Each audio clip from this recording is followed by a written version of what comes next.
Yo, what up, TascFamps? Anybody in there? Nobody in there yet. Nobody in there yet. Matt is not here yet. Yo, what's up, guys? If you're catching the replay, which you probably are, nobody's in here right now. This is 424 recording live. Every Wednesday, I'm joined by Jay the Wizard of Operation Audio, and we just hang out, talk recording, talk about projects we're doing, projects you're doing. So stop by, live stream sometime at 7 p.m. Eastern on Wednesdays. So, yeah. So we're just getting set up here. That'd be funny if the mic was not plugged in, but it is. We'll turn it up. Like it's all plugged in and on. Yeah, last week we had a little faux pas. So Jay, I've been looking at Office Spaces. Did I tell you this? Yeah, we talked about that last week. Yeah, I don't think it's gonna happen. Did you actually go and look at some? I did, yeah. Yeah. And it's And talked money, and then yeah, it's just too much, man. It's too much. It's I mean, I would love to get one, but it's just not doable right now. I'm hoping, maybe next year or something.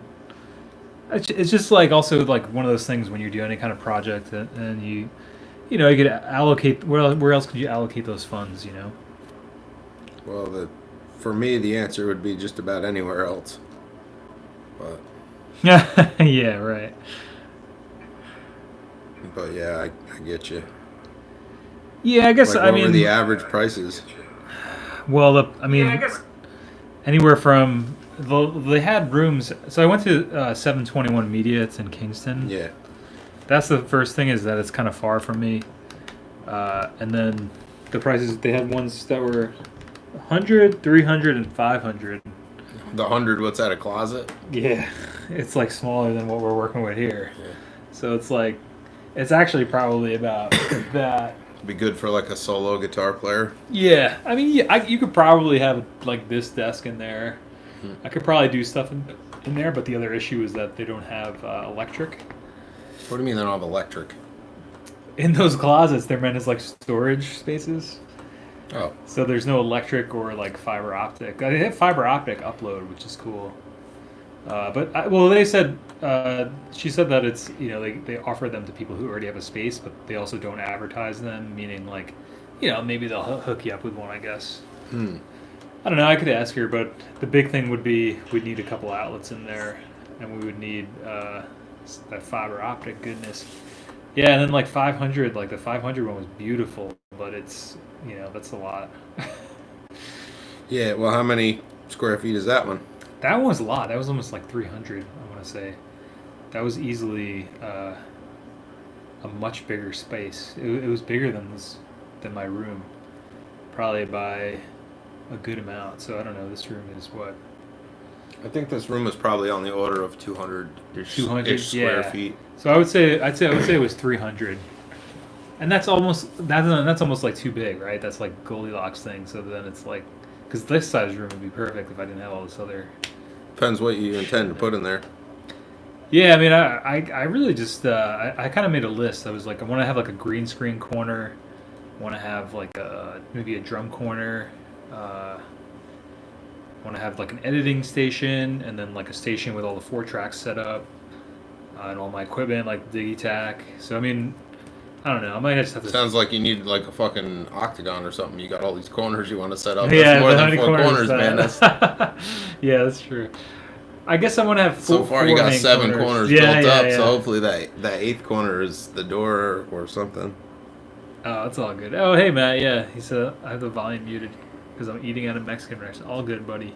Thanks for coming through. Yeah, the Famps shipped, so Matt's excited for his tomorrow. If you're watching the replay of this on Friday or Thursday of this week, the 11th or 12th of October, I guess, which is nuts. I can't believe it's October already, but I can't believe it's almost the middle of fucking October already. I know. I was excited for September, and now it's October, mid-October, so that's crazy. Yeah. But yeah, so I don't know, Office Space thing, it would be cool, but I think it doesn't make sense. I also wanted to corner another, maybe we needed, what is the 9-sided one? 9-sided? I don't even know. I was thinking it'd be cool to have like a workbench too for shit, you know, taking shit apart and doing stuff. Yeah. You know, I don't know. Your workbench could be anything, though. Yeah. Yeah, I just figured, like, I don't know. I feel like I'm outgrowing the space, and sometimes I want to do other things and can't leave shit out, so it's, you know, one of those things. I don't know, I'll figure out a solution. I was actually took your advice and called up some of the peeps in New Paltz to see if there's any office space. And got a couple leads, maybe nothing that's panned out yet, but it should be pretty cool. Yeah. So what's going on? So yeah, office space would be cool. I always have my free office space up in the mountains, which is pretty dope. So if you haven't checked that one out, that's this vlog I did a couple of months ago called "How I Scored My Amazing Office Space for Free." That's actually, I think, one of my most downvoted videos on the channel. Which downvoted? Is, yeah, really? Probably because people see it and they're like, "This guy's a fucking tool," but or he's like, "This is so misleading." But it's, you know, you could get a free office space. I mean, it was meant to be kind of, you know, a joke, but also I have gone there and done some stuff. I don't know. I guess just what it comes down to is I wish I had a little bit more square footage, you know, to stretch out and do some things. Yeah. And I don't know. I don't know. My whole business, repair-wise, runs out of a room roughly this size. Yeah. Or maybe a little bit smaller. Just at your house, right? Yeah. So. Now, I know that you've explained this to me before, but maybe just for the sake of the stream, and as a question for you, because I know you have that awesome spot, your garage, but how come you've never moved your shop into the basement of the studio or the first floor of the studio? Because there's stuff in there already. Right. And because it's also across town. You just feel like you wouldn't go there? Nah. I work on things too sporadically and at weird times to make that a reality. Right. It'd be like going to a job. So. Even if like it was like a satellite thing, it wouldn't work. How do you mean? Well, I guess you could have like your small desk that you do, but then, you know, like satellite, or like still work on stuff at your house, but then have that as like, I don't know, another area where you work That would on mean shit. Keeping either duplicate sets of tools or carrying tools back and forth. Right, though. yeah, I didn't consider that. Yeah, no. Because it seems like the perfect space if you were to make it into a workshop. Nah, I would never work there. Not like that. Do woodwork. It would feel too much like a job. Yeah, because you got to go someplace to do it. Yeah. I do metal work and woodwork in that shop. That's it. That's it, yeah. Yeah. Cool. Yeah, I was always wondering, and I know you've explained that to me before, because that's also the big thing for me, you know, to bring it back to me. It's all about me. No, yeah, the Kingston thing. I mean, I live like it's 22 minutes. From that to that space, like that's Right.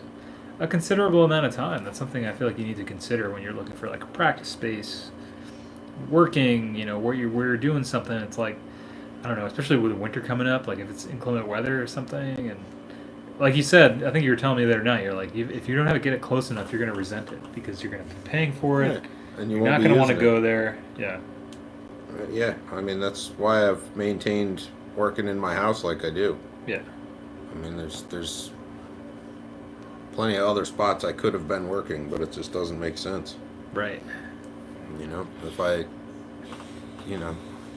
if 1 o'clock in the morning on a fucking Saturday, you know, evening or whatever, coming into Sunday, I feel like working on a fucking tube amp for a couple hours, then I go downstairs and do that. That's right.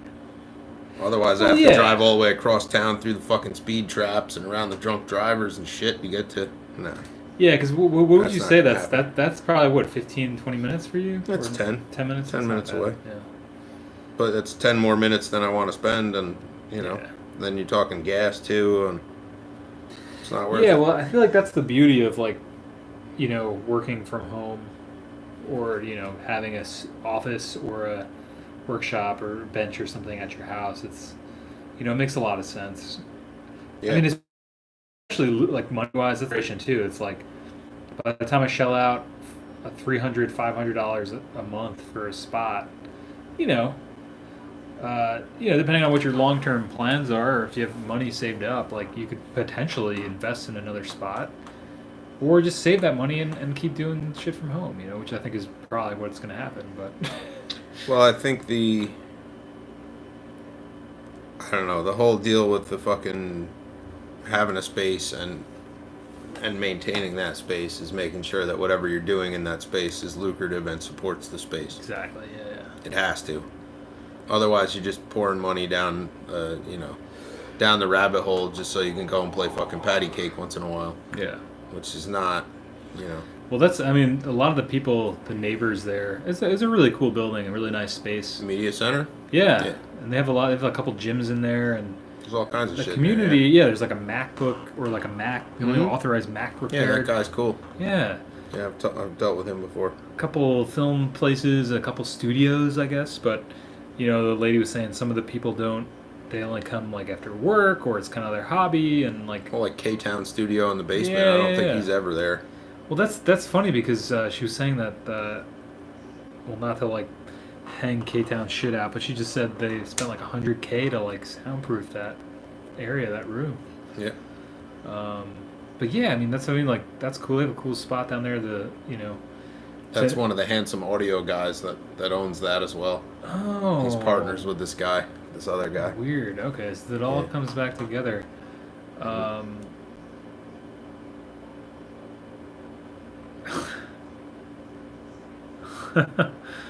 What? Yeah, that's the thing with those gauges, man. Funyuns. Matt, thanks for chilling with us tonight. Yeah, I don't know where everybody is. That's a good question. Well, it's like the fucking stream's broken or something. I don't know. It says we got... they're all on like fucking vacation still. 9, peak concurrent 9. I don't know if that means... Total view time, 1 hour. So, we've only been streaming for a couple minutes. So, somebody's been watching. Somebody's out there.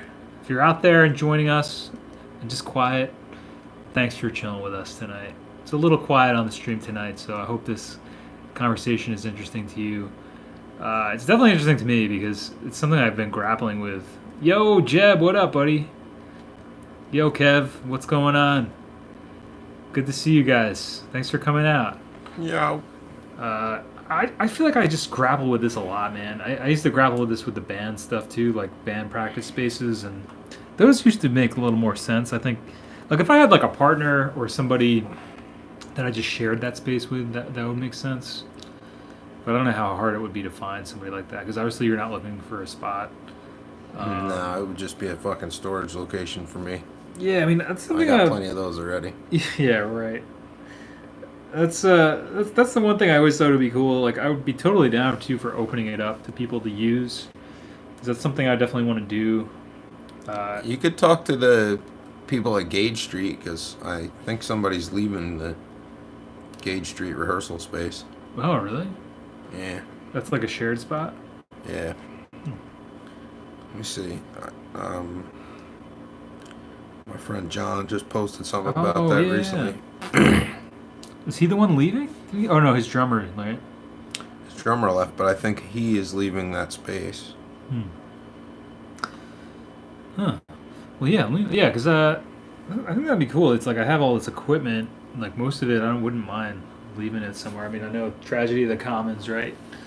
But I don't know. I kind of want to give back a little bit, just because I feel like I have all this stuff and this knowledge. That was like a big part of the starting the channel, is like I have all this knowledge and it's just chilling in my brain. Whether it's useful to people or not, you gotta get it out there. You share it, That's kind of the same idea. Like I don't know if that's hippy dippy, but I think there's a certain level of it, which is I just think it would be cool, especially if people are interested in 4-track stuff. I remember, I think in Bloomington, somebody on the forum was talking about they have like a recording and DAW program at the library, and you can actually like rent, I think, certain gear, or they have like certain classes or something. It sounded really cool. I think that stuff's really cool. That's something somewhere I could go to work, is the library. You can actually rent out the library here. Tim and I did it for his birthday. And we had a bunch of people playing board games in the community room after hours. They just give you the key to the library, basically. It's all locked down except for the community room. and you can just hang out there pretty much all night. I think. Maybe you gotta leave by like midnight or something. But it's fucking sick. It's a huge space. So I just tagged you in the comments of John's post. Dope. It's $200 a month. Sweet. And it's like a shared thing? Yeah, it's the upstairs of a building. It's broken up into suites. I don't know who he was sharing with. Can't remember. How many? Do you know how many people are sharing the spot? The floor upstairs? It's 2 floors, and upstairs is all rehearsals and lofts. So is it? And I'm not sure how many bands there are there. All right, I'll have to ask. Yeah, I guess if there's like a ton of people in and out, I wouldn't want to leave too much shit there. But if it's more like, one room and splitting it with a couple of people, that might be better. Yeah, I mean, well, that 200 would be whatever your cut is, basically. Yeah, that's not bad. That's pretty reasonable. The rooms are not huge, and like I said, it would depend who you're sharing with, I think. But I'll have to ask him then. So John's moving out then? yeah, as far as I can tell by his post. Cool. Yeah.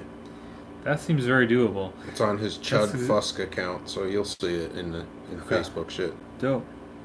Thanks, man. That's sick. See, this is like I'm really bad at local network. I feel like I'm better at the YouTube network and like networking with people online, but for some reason, I just I don't know.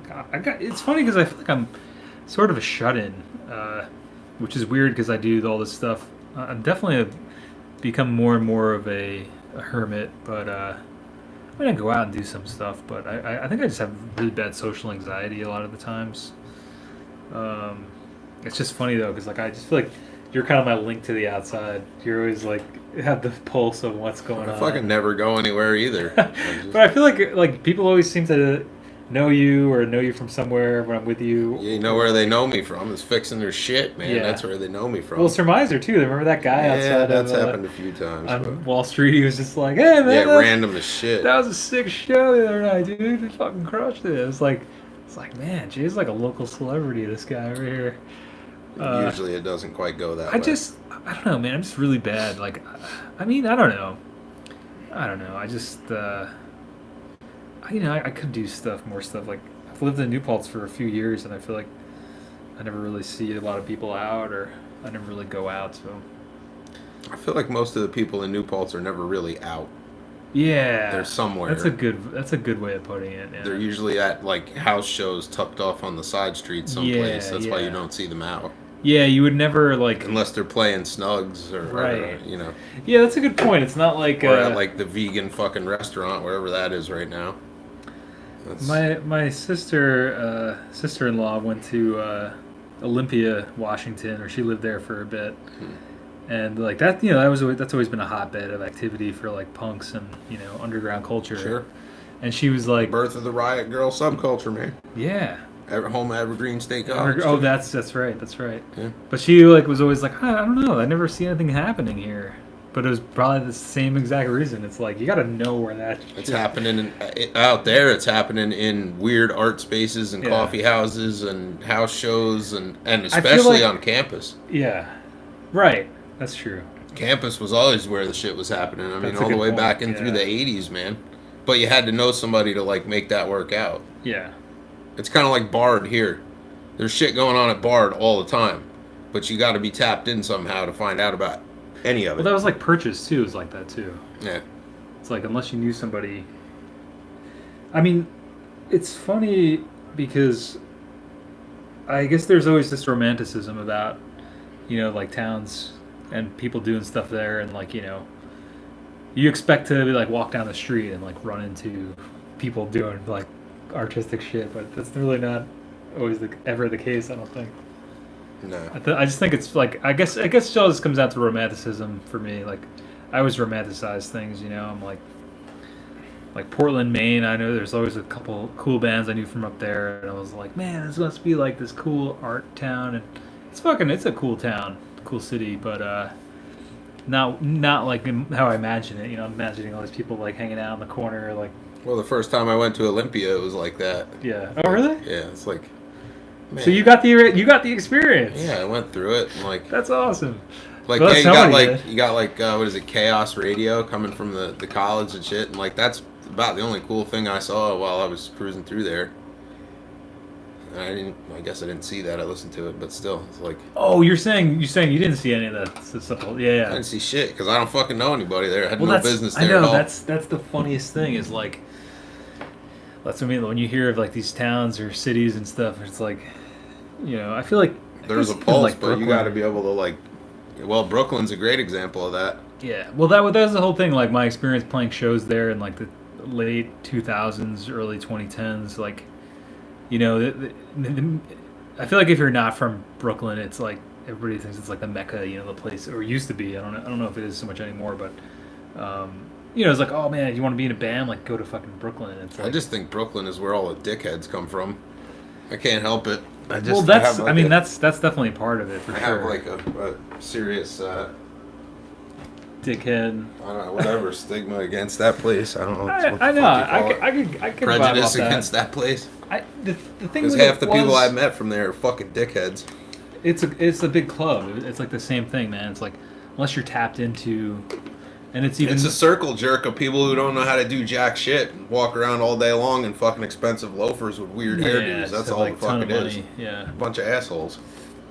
I guess my experience with it too is just you could play a show and make it seem like there's this huge scene and all this stuff going on. It's like unless you know somebody again, but it's like the same thing. You could play to empty clubs in Brooklyn. It's like that's mostly what you do unless you're somehow in on one of these like spaces or you live at one of the spaces and it's constantly a revolving door of people too. It's like I guess that's anywhere, right? Well, everything even the is house constantly spaces here work that way, creating and getting destroyed. Yeah. Yeah. I don't know. What do you hold on to in a world that's ever changing? I guess. I think the point is not to hold on to anything but to gather the experiences and keep moving. Keep creating them when you can. Yeah. That's smart, man. This is an interesting turn that the conversation took because this is something I feel like I've always thought about, and we don't think we've ever touched upon because it's. I don't know. I talk shit about Brooklyn all the time. Oh, I just mean like I guess I mean more so like the this idea of like these hotbeds of activity and like you go to Brooklyn, you go to Olympia. And, well, like Seattle, crash into punks doing stuff. Seattle's a great example of that too, right? Like what we know about like the '90s, like subculture and grunge and stuff, right? Like, but like if you go to fucking Seattle, that's not what you see. Right. You see motherfuckers in suits and ties carrying Starbucks shit around. You see a lot of homeless people. Yeah, and like a whole lot of fucking people like homeless. Yeah, but it's a lot of people just like New York, just like LA, like in a big fucking rush to go nowhere because, their schedule dictates that they be that way and even going to shows, like mixing a show there is like the people that came out to that show look just like the people that come out to the fucking shows here, and like when the band was done, they went home. Yeah. It wasn't like this huge fucking explosive after party and like fucking doves came out of somebody's ass and there was balloons and shit. It was just another show in another town. Yeah. I don't know. What does Chad think? You guys like think there's a certain romanticism to like scenes and things like that? And because you always hear of it's like that book Tom had with all the photographs from that era. It was like a grunge guy who was around during the grunge and even earlier. Oh, that was my book. And then Tom bought the second one. Oh, okay. What book was that? It's a Charles Peterson book, but I forget what it was called. Right, it's like it's all black and white. You kind of feel like there's. I mean, I guess there are. I don't know. I guess there are scenes, and we're just not. There's a party, and you're just not part of it. Well, Tree Man, Aberdeen is another anomaly when it comes to the Pacific Northwest. I mean, what up, Tree Man? You ride into fucking Aberdeen, and it's really tough to imagine any kind of punk rock subculture actually coming out of a place like that. Right, it's like it's a fucking. It's still like a barely alive logging town full of wife beaters and alcoholics. I mean, I guess that's the shit that breeds that breeds the anger that drives things like punk rock. But right, that's a good point. I feel like that's all part of the mythology and the romanticism and like It is. The story. But until right? you go and see that kind of shit, it really, like, it doesn't hit home. Yeah. You know?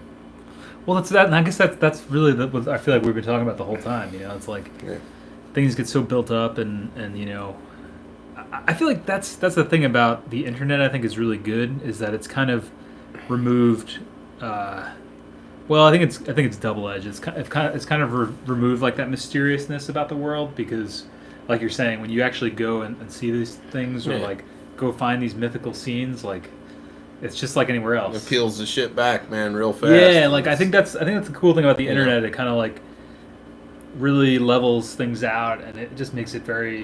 Because you think of like people like I don't know, like just historical figures like Jimi Hendrix seems like he's larger than life, which he probably was because he was like one of the greatest guitar players of all time. Whatever. I guarantee you, if you met that motherfucker on the subway, it would have just been another dude. Exactly. That's what I mean. It's like everybody's just a regular fucking person. I mean, except for people like David Lee Roth, who were just douchebags to fucking start with. But he's still just a regular guy. He just has a much higher opinion of himself than the average normal guy. Exactly. It's like, well, that and then I feel like with people, like with history and people, in different eras of time before the internet age or the internet age that we know of now, it just seemed like everybody was super mysterious or popular. Or they were like on a pedestal or like some sort of other.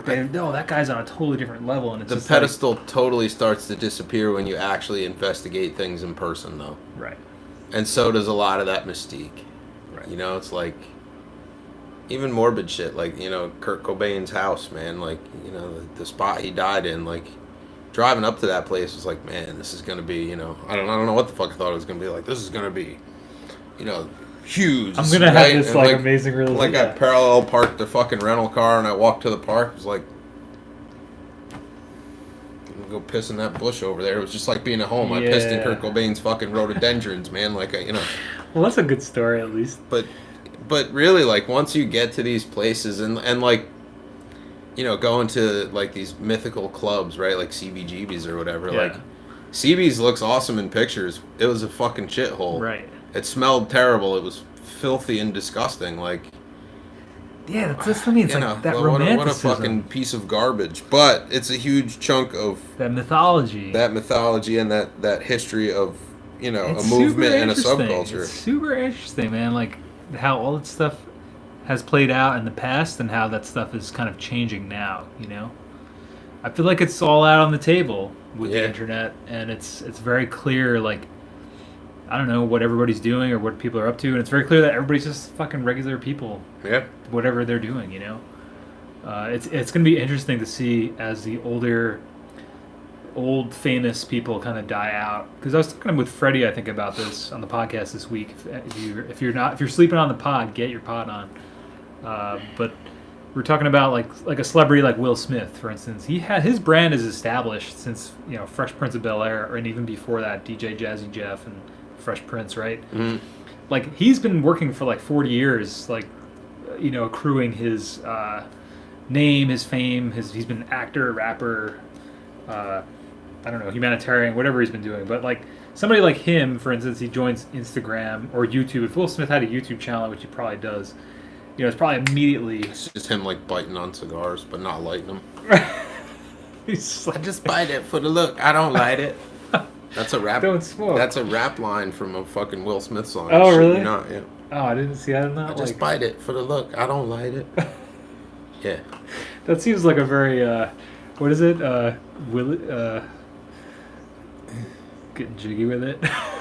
I don't know. Seems like a very Will Smith line, but I guess what I'm trying to say is like that old idea of celebrity. Like he can jump on the internet, and if you started a YouTube channel, people would just go right to him because he's a super known person. But now today it's like, so I guess what I'm saying is it's gonna be interesting once the people from the old structure of success and fame and all that stuff kind of fade or dwindle, and then to see what rises from that, because I feel like we're very much living in the Andy Warhol quote of like, in the future everyone will have their own TV show and everybody will have their own 15 minutes of fame or whatever. It's interesting to see that structure and apparatus is kind of changing. Yeah. I don't really know what it means. I think it just means do your thing, do something you want to do, have fun, and create something awesome. Like, I don't know. Yeah. So backing up, Yeah, I feel like I've been. Matt, it was you, right, that emailed me about interfaces this week. We gotta say some hellos here. What up, everybody? There we go. Covered it. We missed. I missed. I want to get some personal ones in here. We were kind of. There wasn't anybody in the chat. Now the chat's exploded. Tree Man, what up? Man, I would lean towards that. What up, Jeremy? That Focusrite unit if you're. Hey, Andrew. Hey, Twin. If you're really Matt, what up? interested in getting J-Rad. a good starter interface, the bass player in Surmiser has that little Scarlet, and the results are very good for what it is, as long as you can work with those ins and outs. So, Phenom Anon, what up? Thanks for coming through. That there's a lot of mythology surrounding scenes, but I do believe scenes based on geographic location are still a thing. Yeah, I think that's true. Yeah, for sure. I think that's definitely true. I just think it's like, yeah. I definitely do believe in scenes. I think it's the Brian Eno. I think he says Scenius, or I think that's his term, but basically like ideas, creative ideas are. Take it easy, Andrew. Later, Andrew. Catch you next week. Yeah, hell yeah! I'm excited. We're excited to hear what you do with the TascFamps, Andrew. Thanks for coming through, and emailed you the shipping, so check it out. I was gonna say there's a Phenom. I like that point. I'll get to that in a second. The geographical location. I lost my train of thought. We'll come back to that in a second. Phenom said no one gets past the industry gatekeepers unless with their agenda. But what Tree Man's talking about with scenes, like, there's a big difference between physical, tangible scene and that's what I was saying. The globalization of music via the internet. The shit on the internet, for all intents and purposes, unless you're getting serious buzz and tons of views, doesn't do anything for a monetary or whatever kind of goal. So what really should be the focus is that tangible scene, getting the people that you're surrounded by to notice the things you're doing and support you. But I think there's a flip side to that though, because I think if what you're doing is so specialized, like if you're in like a doom horror punk band, I don't even know what that is, but if you're in that kind of genre, I think I just made it up.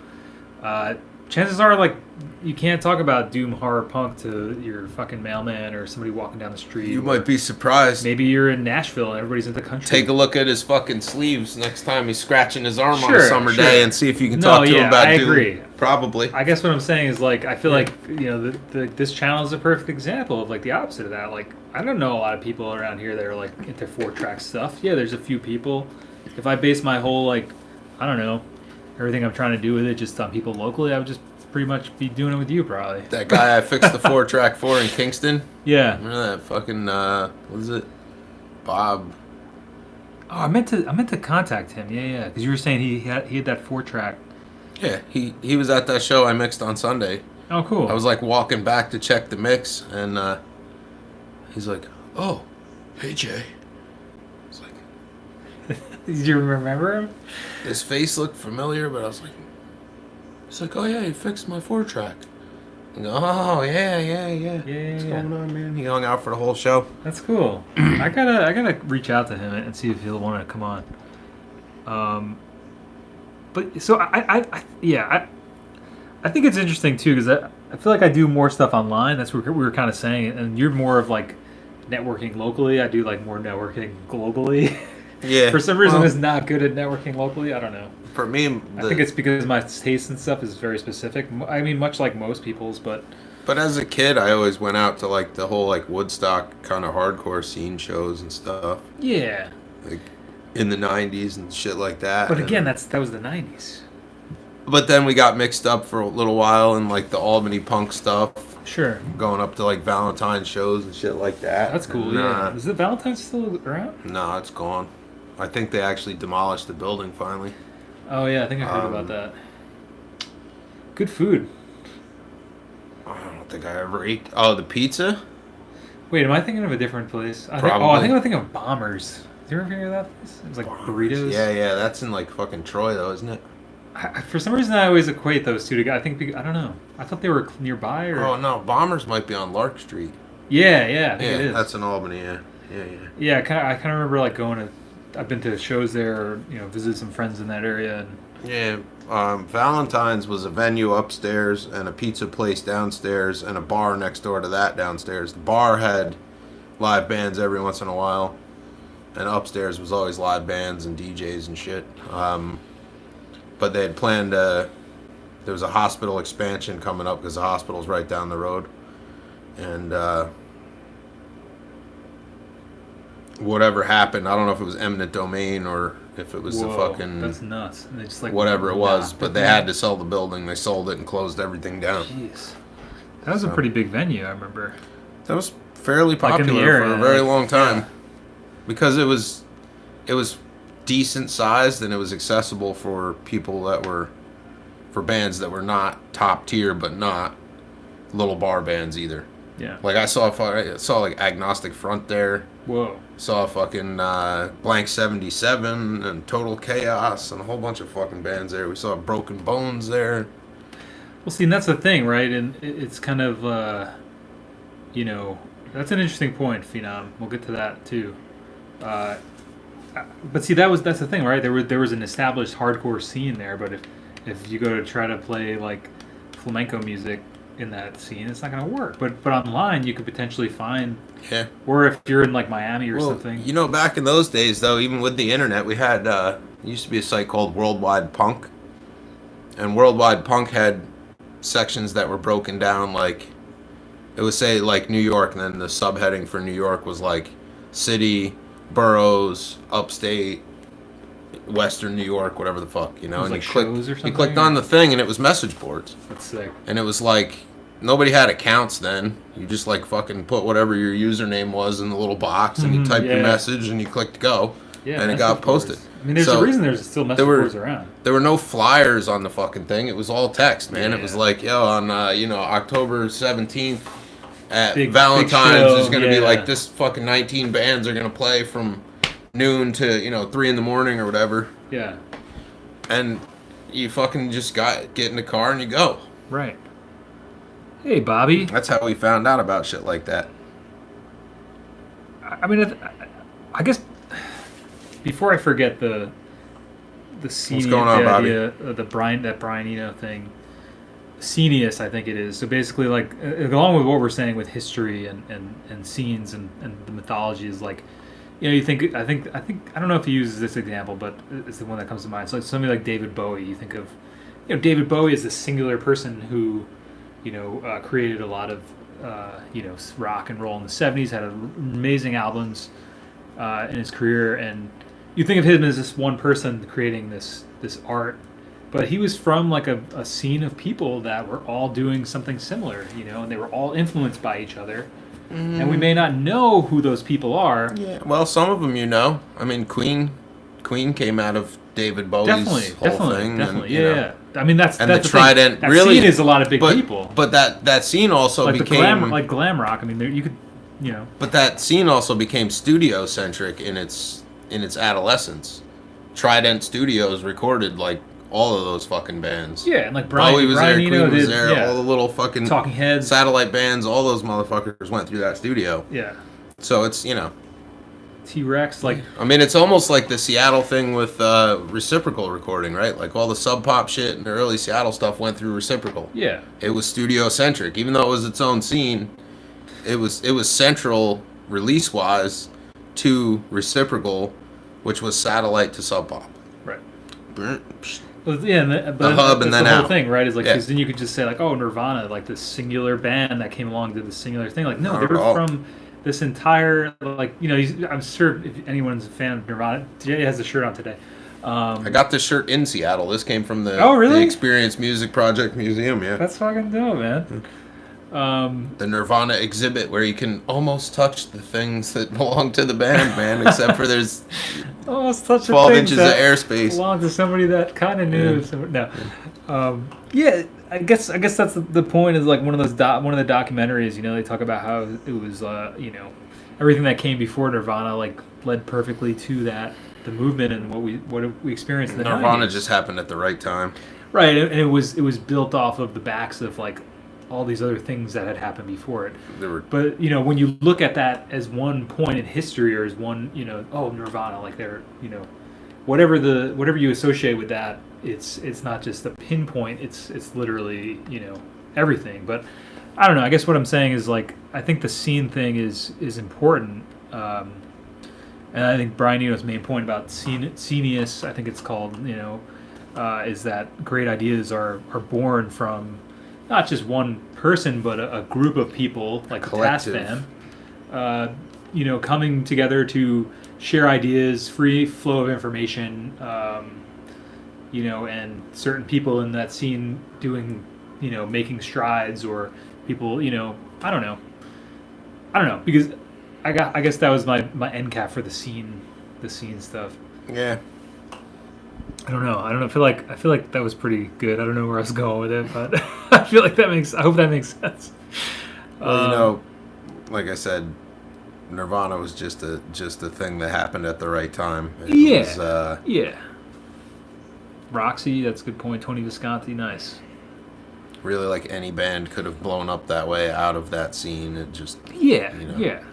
I think that's the point, right? Is like, because I think in history, it's funny because we've been talking a lot about history and figures and you know, historical figures, and you always think of them as this singular thing that existed like above, you know, whatever, above the noise, and it's kind of like, no, they were born from that noise, and you know, there's a lot of other things that influenced those people. Sure. and I don't know, I guess that's where like some of that mythology comes from, because we remember like certain specific we remember band X but not band Y, right? Right. I don't know.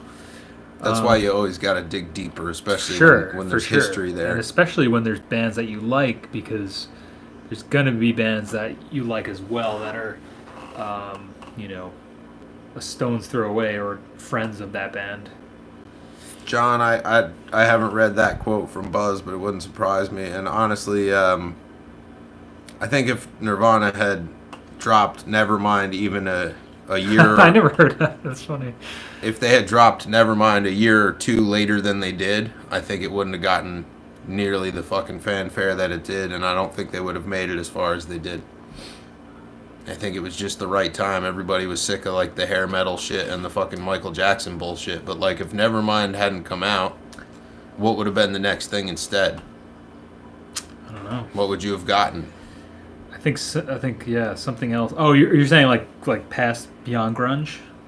Well, I mean, if Nevermind hadn't hit on that grand a scale, what would have been the band that was on the rocket path to the top if it wasn't them?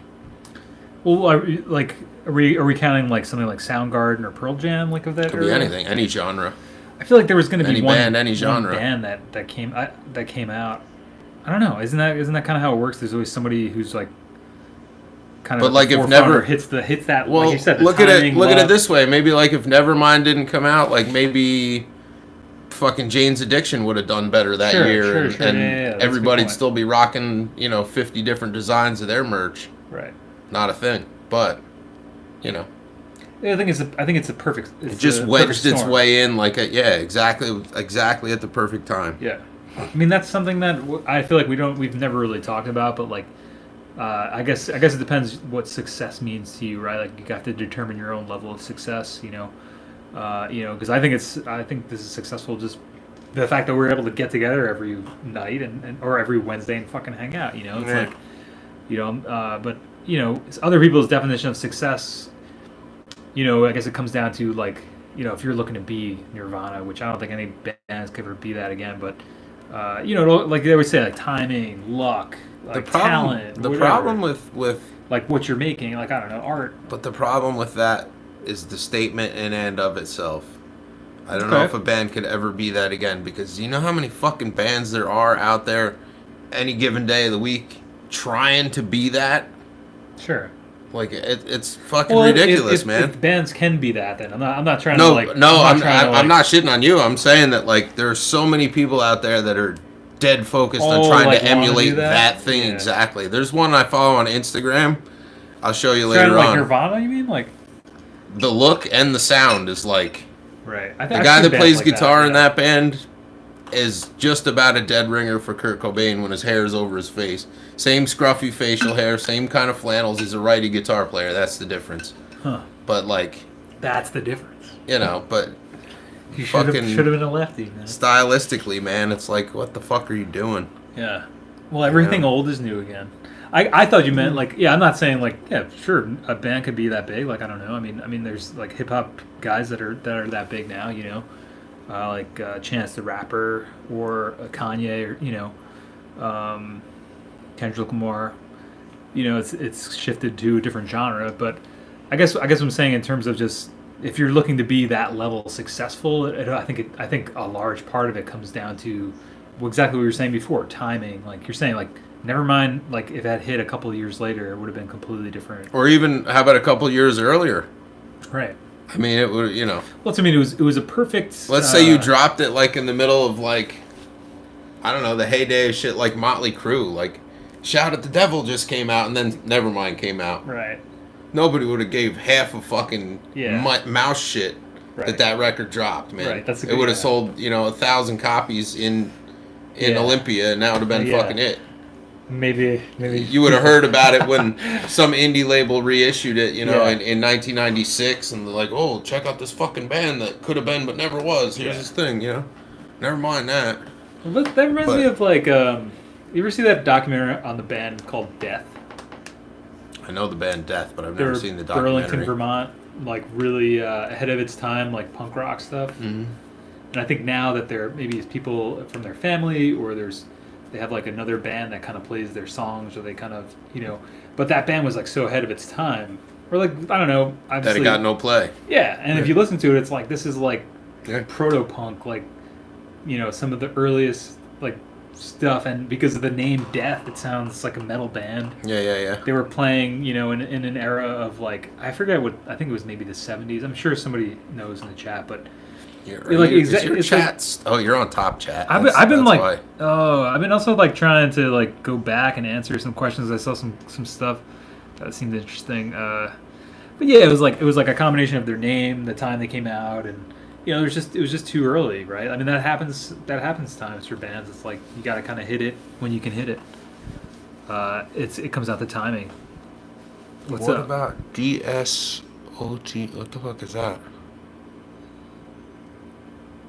I feel like I know what that acronym is. David, can you give us a? We can't figure out the acronym. DSOTM, DSOTM. I feel like we're gonna be like, Dark Side of the Moon. Oh, you suck. Sorry, man. Sorry, bro. Not really thinking that way, but yeah.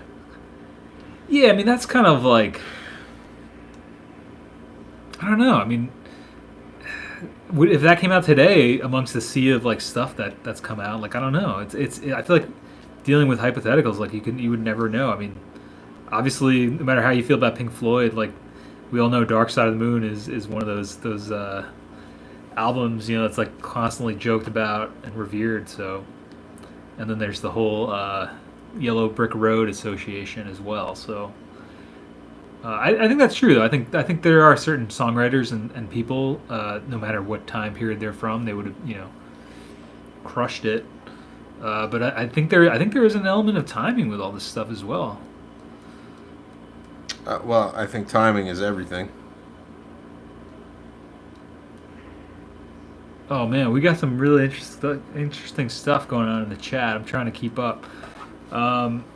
I know Phenomenon. I don't know if you're still here. Thanks for joining the stream. New streamer with us tonight. Oh, hey, Mike. Mike's here too. MPF Project. What's going on? We got so something about gatekeepers. I remember about the industry. I think that's something I've been talking with my buddy Sean about. He's a filmmaker and he's making this movie Hudson. We just went to the screening this past week. It was awesome. But like the film industry has such a certain level of gatekeeping still that's quite interesting. I think it's because the production of film costs so much money, whereas music has become democratized, and you can get cheap equipment. Anybody can record on their phone, etc. So the process is still not, film. I feel like is always going to have this certain level of gatekeeping to it because there's still a barrier to entry, at least right now. I mean, I guess people could shoot the next Jaws or something on their cell phone, right? But I guess my point being is like in terms of gatekeeping, I think with music, I think there's people playing that game, and I mean, I'm sure you've come across them, Jay. I've come across them. Well, But I think that's the beautiful part about the internet. A good thing about the internet is that I mean nobody like if we show up and stream and you guys show up and hang out, like there's nobody gatekeeping this. Like anybody's welcome to join the chat. Like we're here streaming. Like you have to think about the nobody's telling us we can't be here doing our thing. No, and the gatekeepers though, as it pertains to us at the music levels that we're all. I group all of us together in a reasonable radius of a body. The gatekeepers at our level are the people that run the DIY spaces and the dipshit promoters. That's something I've been wanting to do a video on. The dipshit promoters at the big clubs. The stuff that's just out of fucking reach for one reason or another, and the people who make it just out of reach for one reason or another, political or otherwise.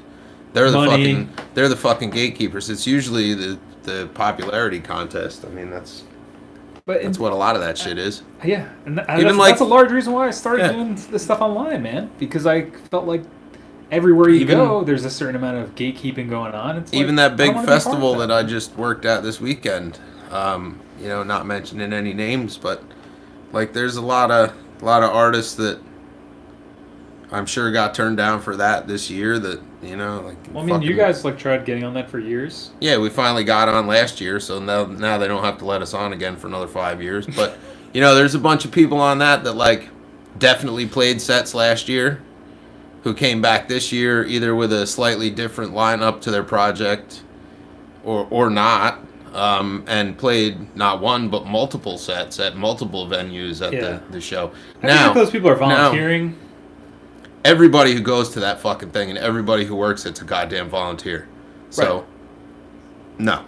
But I feel like if those people are giving back to the festival, if they're doing, I don't know. I think that's... No, everybody that's there is providing something and getting something in return for it. Everybody.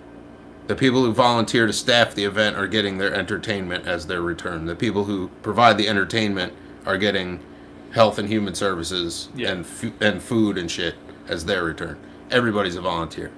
So, and you don't get to pick where you play. They will ask you to play extra sets if you're, whatever, if you're on their fucking radar. Wait, so what's the point about the gatekeeping then? My point there is that these gatekeepers, the musical trustees, let's call them, for this festival, instead of drawing from the thousands of other submissions to fill these other slots and holes, I see, instead took their buddies and their buddies' bands and folded them into these extra little slots here, there, and everywhere. So you have bands playing twice over the course of a festival instead of filling one of those slots with somebody else and giving each band one slot, which is the way that it's written. I thought that was the way it always went. I didn't realize there was this going on. Yeah. No, that's how it goes. Well, maybe is it a resources thing? Is it just like I said, thousands of fucking bands and performers and artists apply every single fucking year for this. So I don't. Yeah. I don't know. It's definitely been getting bigger too. But yeah, I don't know. I guess what I was saying is I feel like if somebody is consistently also volunteering their time in some sense to the festival year after year, I don't know. I think that would make sense. I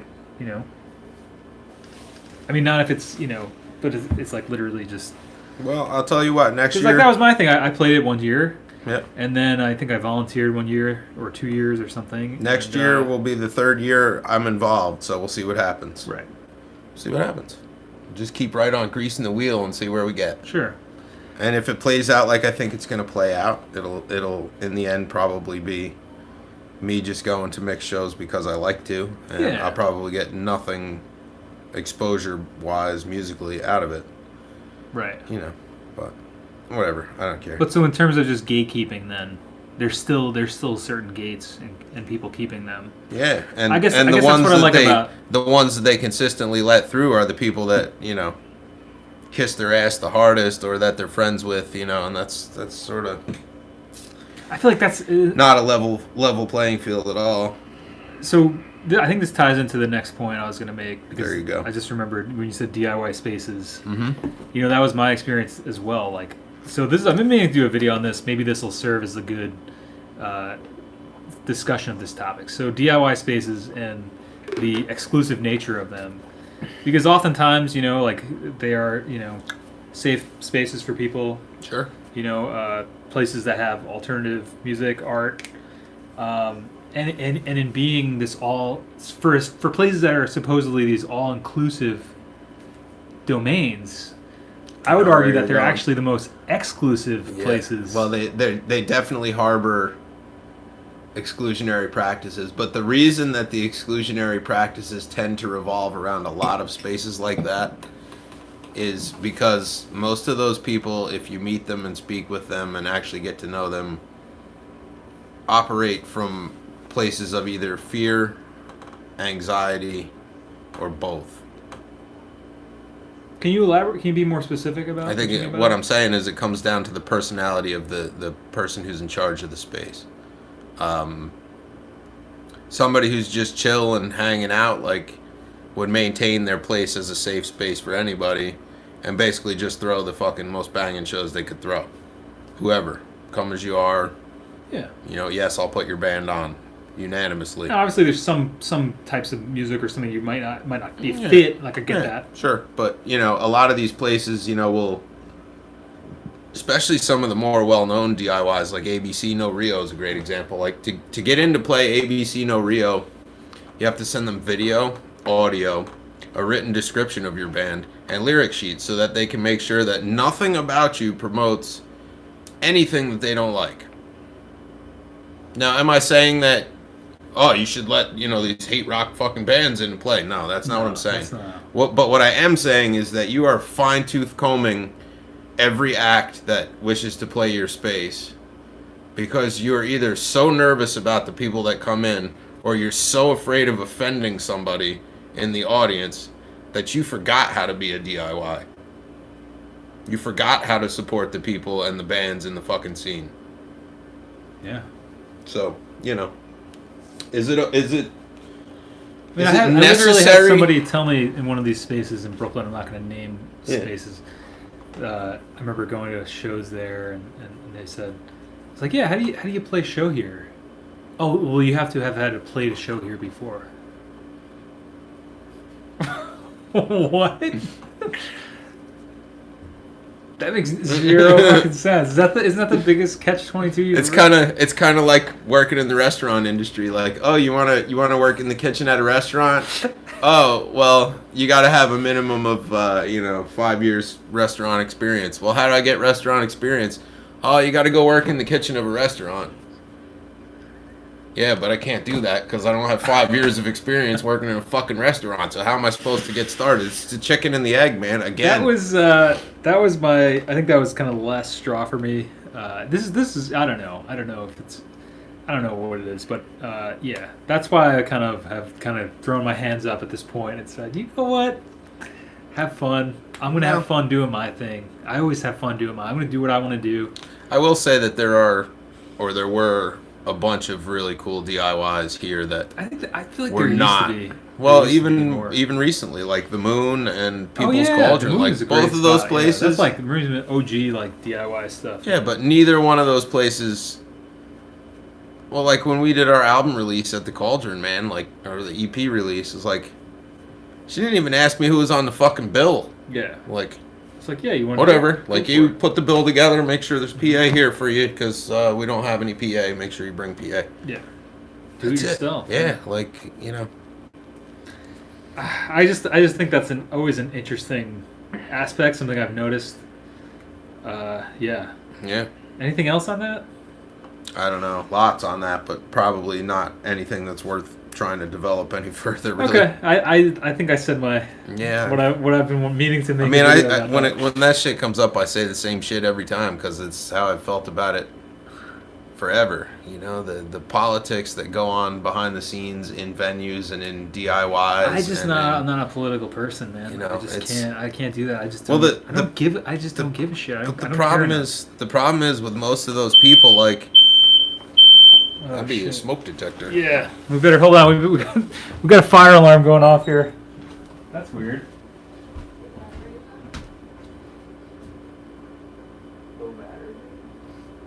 Let's all stand here and look at There's no smoke. Could be that the power to the circuit flashed. All right. Yeah. That must seem like it could have dipped. Well, I may have a low battery. No smoke in the in 424 HQ, so we're good. But I feel like I think my point was going to like these venues that are sort of exclusionary unless you're like up their ass nice and tight. That kind of shit needs to go by the wayside.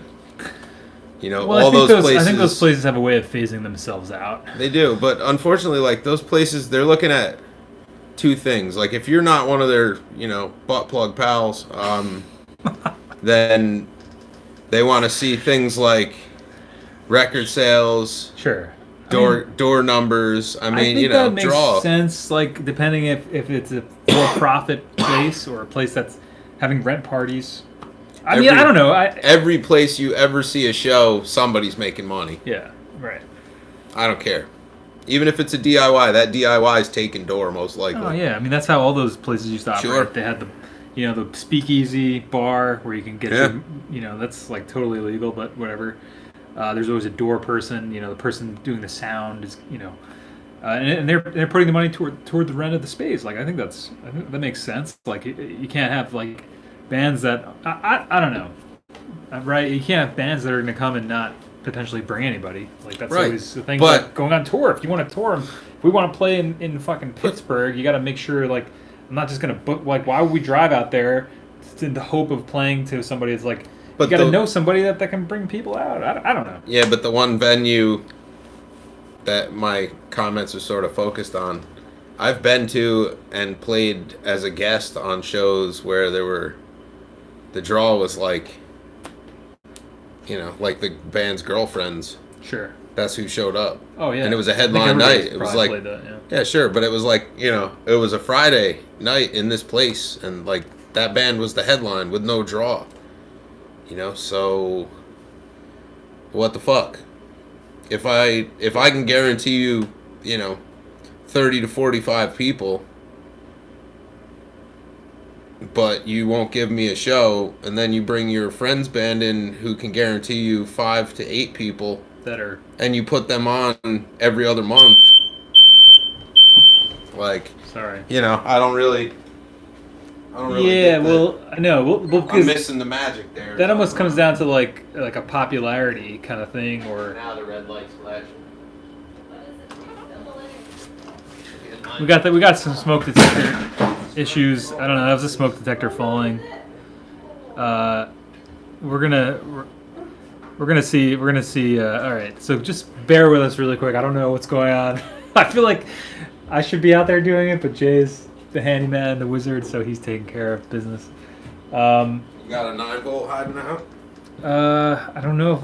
Yeah, in one of the second to black drawer over here, where the pedals are. Oh, what's this one? That's the old one.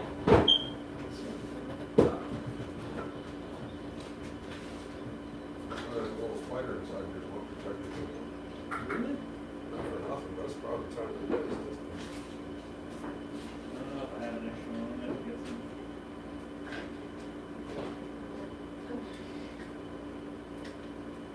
Does it keep chirping? Or it won't now because it's totally disconnected.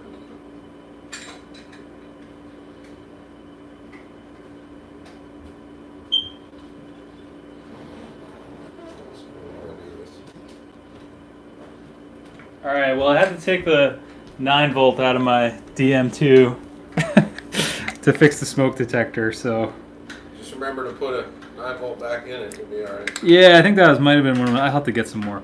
Anyway, sorry about that. I hope nobody jet on us. If you just joined us, we're having some smoke detector issues in the I'm hallway. gonna steal my chair to put this back up though. Yeah, man. Because I can't really reach it. You don't have a little steppy stool, right? I can put it on, man. It's all good. Don't worry about it. Sorry about what we're doing. The stream is spinning wheel of death right now. Let me make sure that's still good. We're still rolling, so. All right, well, we're back. I don't know. The issue or not. Yeah. Mm-hmm. Thanks, Jay. Yeah. Seems like we're better. Capro came in here. Yes, I don't know. I think it's. I'm gonna use it real quick. Yeah, me too. I gotta swap it out. I guess so. We were talking about. I saw somebody said pay to play and things like that. We were talking about booking shows, DIY spaces, exclusionary nature. I forget. Lecter went off. I don't know.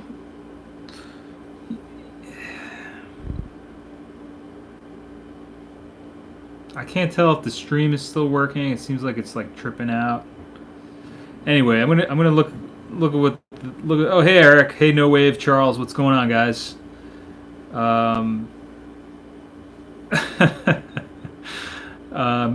Yeah, we got that battery fixed up. Yo, so Jay, I forget what were we talking about. I forget what we were. Sort of touching on the Hey No Wave, what up? Good to see you again. exclusionary practice of venues, of like booking basically. and those things. Yeah. We were saying how like you were saying that bands, if you can guarantee somebody like a draw of like 35, 40 people, but then they book their friend's band who can't really bring anybody, but they headline there every other weekend. Yeah, well, it's usually more like every other month, but yeah, still. Yeah, it seems a little bit. Well, I think there's a lot of that going on. I think there's a lot of. Yeah. But again, like I don't know, it's like, I don't know, maybe if you can't have every single band that reaches out to you play. That's just not possible. No. I mean, there has to be. I guess there has to be some amount of gatekeeping. I don't know. Well, I mean, at the end of the day, it's somebody's space that they're responsible for, and right. they want to have like certain types of music Sure. and people there. Sure. I guess. Yeah. But there also definitely seems to be this other element of it. Yeah, and that other element is the one thing that a lot of people are not really that hip to. You know. Because I understand it from that perspective, but I feel like what we're talking about is well, there has that. to be filtration. I mean, you can't just you know, but why are you not putting the local bands on? Put them on fucking opening slots if you don't think they can draw. So what? Let them open for your fucking asshole friend's band who pulls 8 people. Yeah. Who cares? You know? I'll do it, gladly. I'll bring my fucking 30 plus people, and when we're done playing, they'll leave, and your friend's band can play to their 8. Yeah. No problem. Any night of the week. But. Well, I think that's sort of, what is that called? It's like the irony of it, or the kind of like, yeah. That I think that's rampant in those type of things, like the hypocrisy, I guess. But I don't know. I think pay to play is bullshit too. Somebody was saying. Pay to play is bullshit. Don't ever pay to play. I've been meaning to do a video on that as well.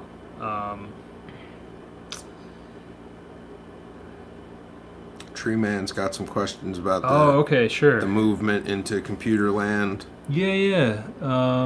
Jeremy, I agree about the people not knowing how to run venues. Okay, Tree Man. Sorry about the chat, guys. If you have any questions, I guess we're checking in on the chat now. So let us know. I'm sorry. I feel like I don't want to go too far back because we've been kind of. No, that's rabbit hole. If you go back. Yeah. Too So far. if you have any questions that we missed, feel free to ask them now. We'll make sure that we start getting to them.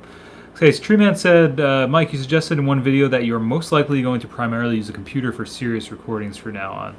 Would you care to share some things you learned or realized during your tape phase? I don't know. Well, I think what I was getting at is I want to start doing. Maybe this part of it got lost in translation. I want to start doing the first phase. Like, so for Just a Trick, I did the cassette versions first very quickly, and then I did the digital versions again, added some parts to them, etc. What I was thinking of doing, I wanted to start doing the opposite, and I think maybe this is because like with like more recordings coming out that I'm going to do, I want to do them on the computer first. I've been realizing that the computer is a really good way to sketch out song ideas and compose songs, and then actually make the final version on the 4-track. So I'm still doing cassette. I actually want to focus more on cassette than I have been lately, and just flip the process around. So like instead of doing Just a Trick where it was cassette then digital, I want to do digital and then cassette. So kind of like figure out exactly what I'm going to do. So I think maybe that would make sense. I hope that makes sense for your question, because I think maybe something got lost in translation, or maybe I didn't explain it clearly in one of the other videos. But yeah, so I want to actually use the computer first and then do tape. Tree Man, my format of choice. I'm gonna jump out real quick. Most often is the DAW, because it's quick and it's easy, and my workflow is very streamlined in that. You know, I enjoy things like ADAT every once in a while, because that still comes into play. I'm working on restoring an 8-track reel-to-reel very slowly, and that'll be part of it too. But for myself and for the clients that I bring in and work with, it's almost always, you know, into the computer, and I try to use the computer as much like a tape machine as possible, you know, keeping things grouped into, you know, a single project. Like if it's a punk band and we're recording like, you know, 6 or 8 songs, they're probably all loaded in the same template so that the settings are the same, like if you're sort of working with an analog mixer. Try to not use tons of plugins and things. I try to use out-of-the-box effects and create organic things as much as possible. But, you know, for quick shit where, you know, you have maybe a day to make an EP with a band, like, for my money, the computer's where it's at. Yeah. I use Logic myself, and yeah, the 38 will be very interesting. I have a whole collection of parts and shit for that. I just have been concentrated on doing things that actually make me money at this point. Yeah, I think we're coming into fall, which leads to winter, and winter is a very slow time in every industry that I am functional in. So. But we haven't forgotten about the Fostex either. I don't know if you mentioned that, because I heard you talking about the 38. Well, just because David brought the 38 up. Yeah, so I mean that's something, because obviously the TascFamps, now that those are finally shipped and out. I don't know about you, but I have a lot more time now. Or I think seemingly a little more time. It's one thing out of the inbox, a big project out of the inbox. Basically had to make time to finish that amongst all the projects that are ongoing. So well, I guess I don't know. I feel like maybe we haven't discussed it fully, but I have that box of 4 tracks and the Fostex. Since winter is slow, I'm going to bring them to Jay, because I know things are going to be slow for Jay. So I'm expecting to get a lot of that shit fixed up and rolling. So yeah, that's my winter plans. I know it's coming up. I know it's fall, but I don't know. I'd like to get together with you as soon as possible, whenever things start slowing down for you, Jay, to like get my checkbook out and we'll fucking blast through some of these repairs that are piling up on my end.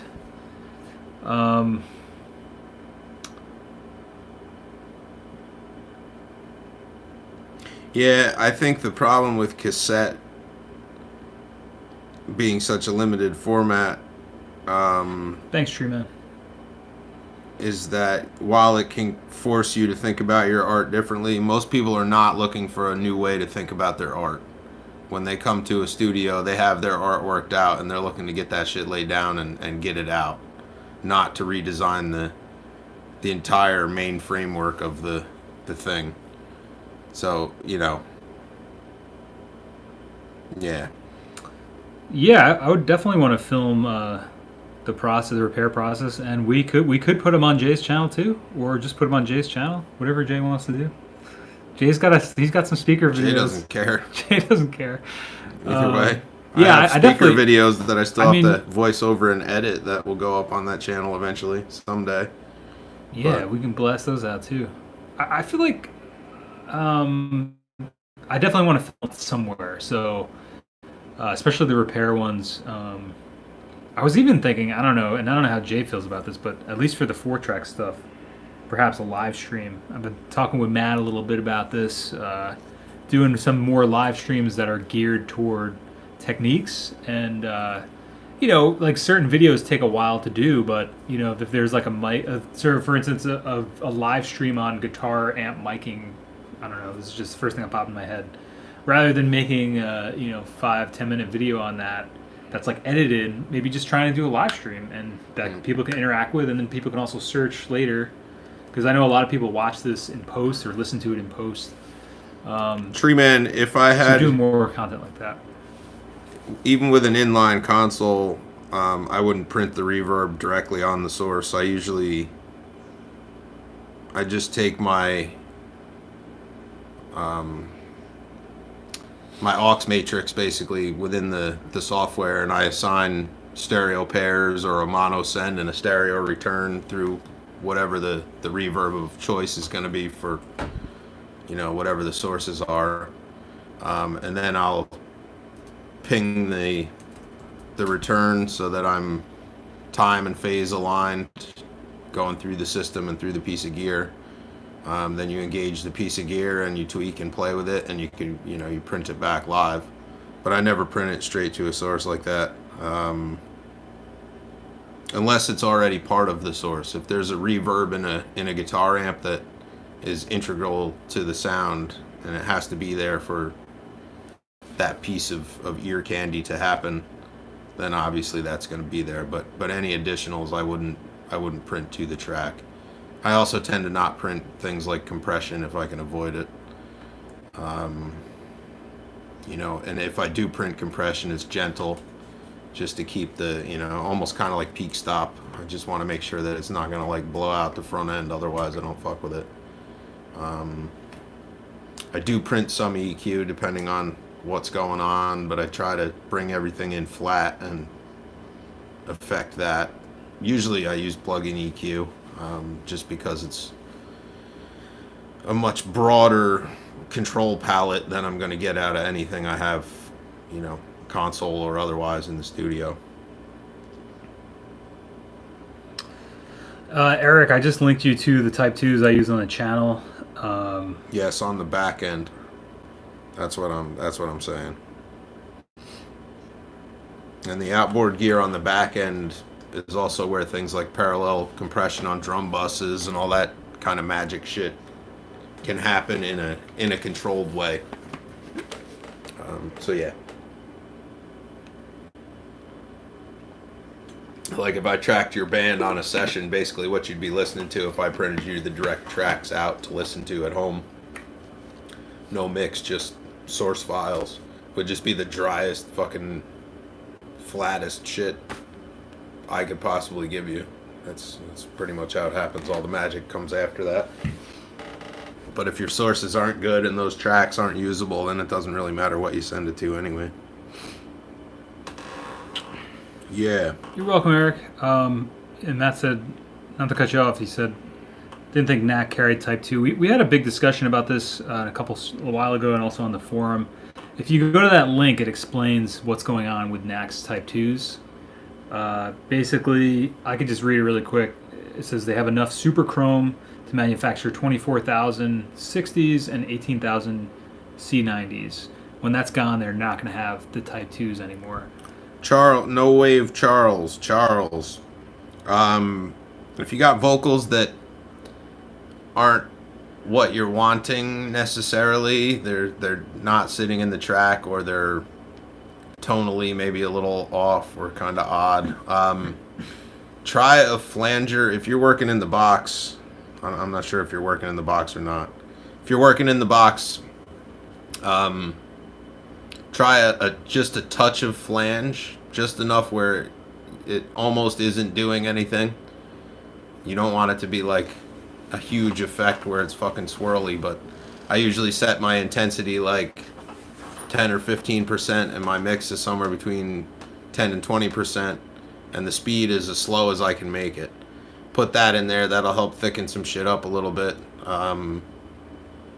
I would work on definitely EQing out anything that doesn't sound good and making sure it's de-essed. But a little bit of modulation goes a long way with vocals when you're trying to get something that's slightly atonal to sit in a mix. Yeah, I guess. So if there's something you really don't like, try that. I was also wondering, Charles, about what aspect do you not like about it? Is because you said in practice, through either mixing or practice, do you mean like practicing the vocals? One thing that always helped me, like pitch-wise, well, two things really, and I'm meaning to do videos on these as well, but you could literally take a keyboard and figure out exactly what you want to sing, and then sing along with that keyboard part, because it'll really help you train your ear, and also it'll help you visualize on like a keyboard or the octaves or like where those notes are. You can also chorus your vocals. Don't ever just double it, triple it if you're going to do anything more than one. But if you stack 3 up that are close, yeah, Skids just got it right there.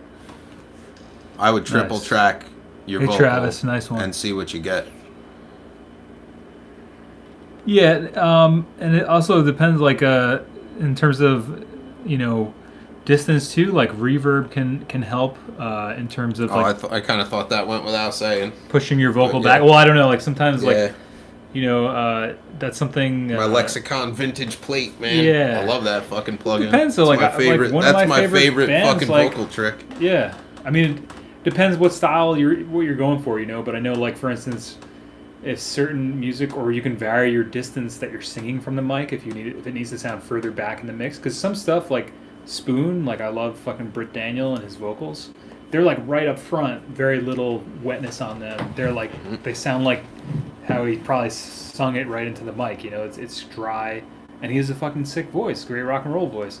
But if you're not going for that, style, like reverb can help. The more you put on it, the further back in the mix it'll go. So if you don't want it right up front and to be the main thing, drop in some reverb and watch it, and then it'll push it back in the mix, depending on where it needs to be in the spectrum.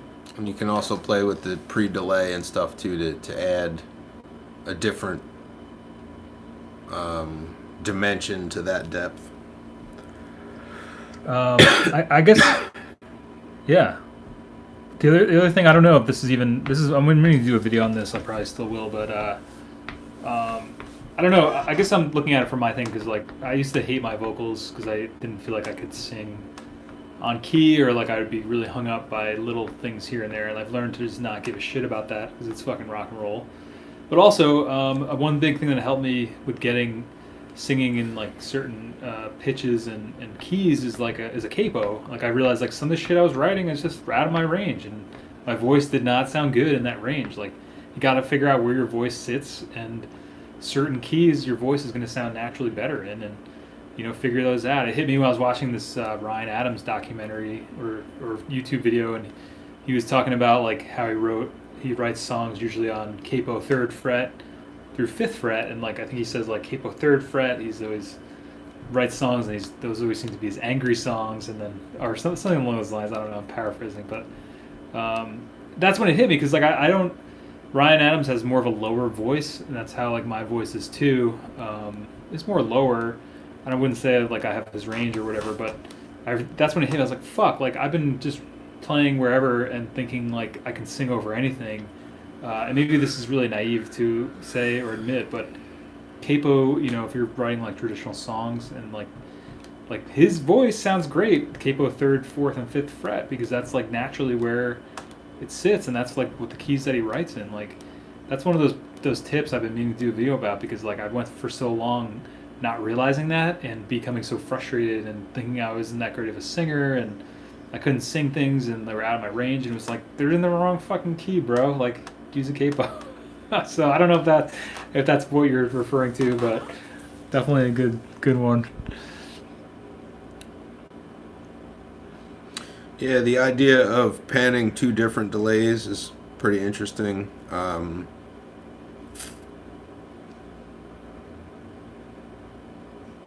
think I gotta do that capo one, John. I think if I was gonna do that, I would triple track that vocal, hard left and hard right with slightly different delays, and then comp the best vocal pass to the center. Because you don't want to lose the articulation of what the vocal actually is. The delay is just going to add space and serve to change the texture. But I don't know. I would play with those kind of things though, modulations and shit. Free plugins for those effects. I think this. I mean, stock Logic, stock GarageBand stuff. Like all the stock stuff's pretty good. Like I know it's even the compressor one is great. It's modeled after a lot of different types. There's a lot of different versions. They call them something different, you know, but it's modeled after all the classic shit.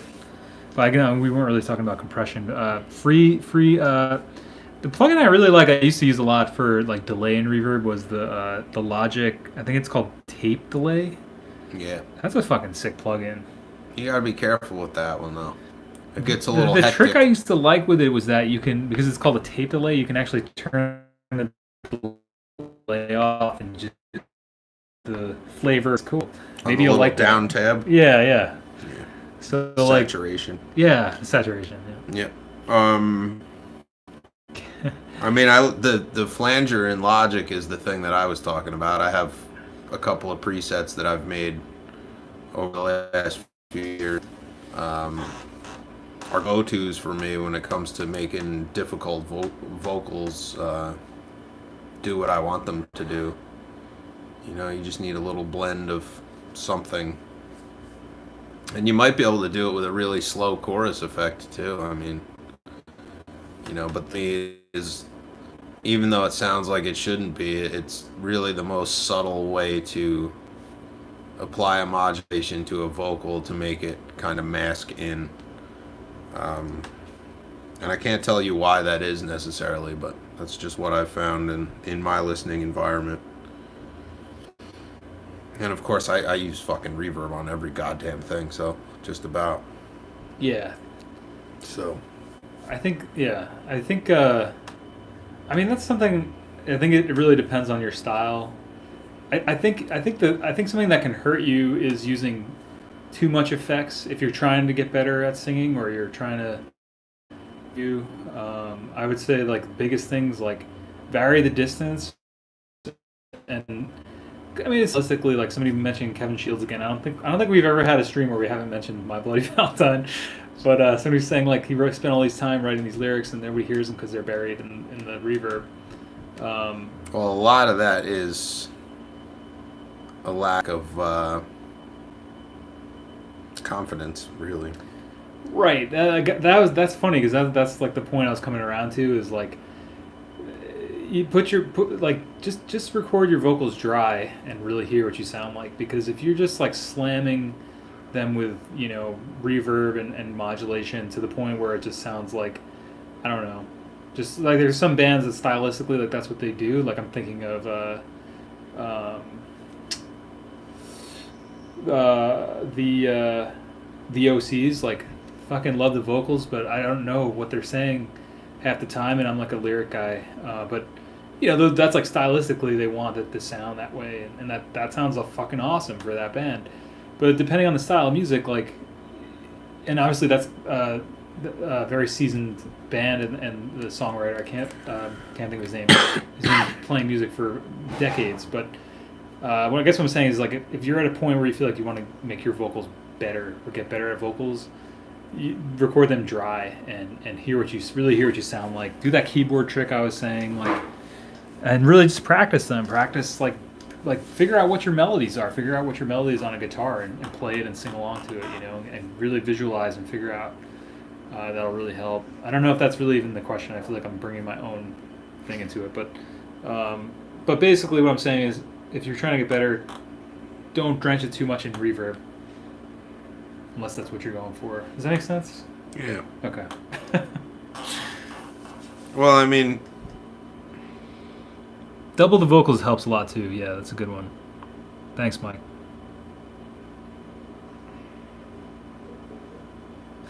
Yeah, I gotta make that video. Oh, Eric, all right, we'll see you later, friend. Thanks for coming through.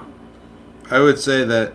Oh, thanks for listening. Just about anything you do with recording a vocal is going to start dry. So once you have a decent dry vocal, figure out what you have to do to make it meet your criteria. It depends. I guess it depends what you don't like about it too. Like for me, I always never liked that I couldn't, like I was off key a lot, or that really hurt that a lot. And I just don't give a shit about that as much. I think I've gotten better. I've done, writing stuff in my range vocally. I'm not like killing myself, trying to like hit these notes and things. And I don't know. So if that's where you're coming from, you're trying to get better at the key, or the pitch of your voice or whatever, like hitting notes.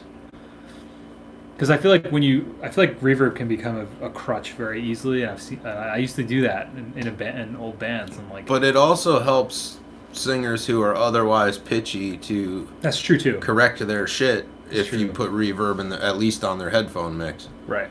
That's a good point.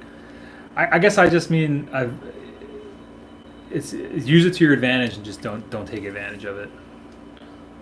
Because I think in the long run it'll hurt more than help if your goal is to become a better singer, whatever that means to you. It might help to transpose it, but you really would have to play around with that and sort of see. Yeah, I would figure out, Charles, like I would try to figure out what the lowest and highest notes you can accurately hit with your voice. That's exactly what I was going to say. On your guitar. Yeah, like just go blah, try to hit the lowest note that you possibly can.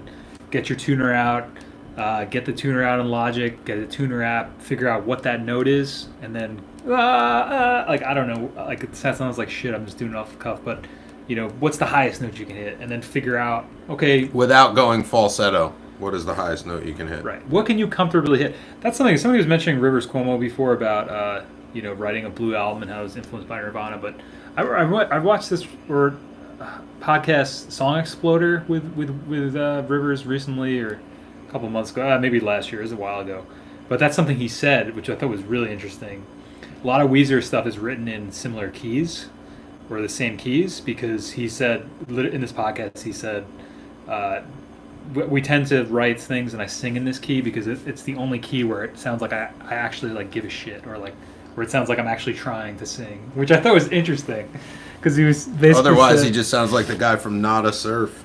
Right. I mean, like there's certain, I think, and the point too is like there's certain keys where you just sound naturally good at singing, or you just sound better because it complements your voice. Like No Wave Charles, it's like figure out what those keys are for you, and I guarantee that'll be a big step up. I got to do a video on this. I'm going to call it the number one thing that improved my singing and songwriting. So I've been meaning to do this video, and I just fucking been flaking on it.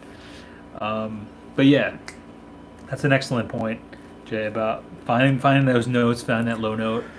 If you have a lower voice, I don't know if you listen to any of the Be Cool Cowboy stuff. A lot of that stuff, especially Just a Trick, all that stuff on that is written in capo third to capo 5. So like some of the songs are capo 3, capo 4, capo 5. So if that sounds like if you can sing along with that stuff comfortably, like check out those capos. I think people with lower voices, generally the higher up you capo, it's going to sound good. Especially what I want to try doing.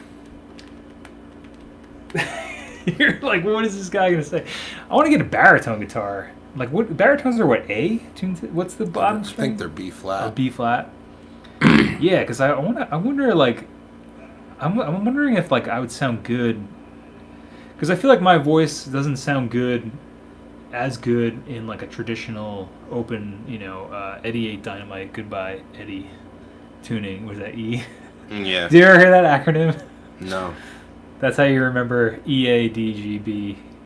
Eddie 8 Dynamite Goodbye Eddie.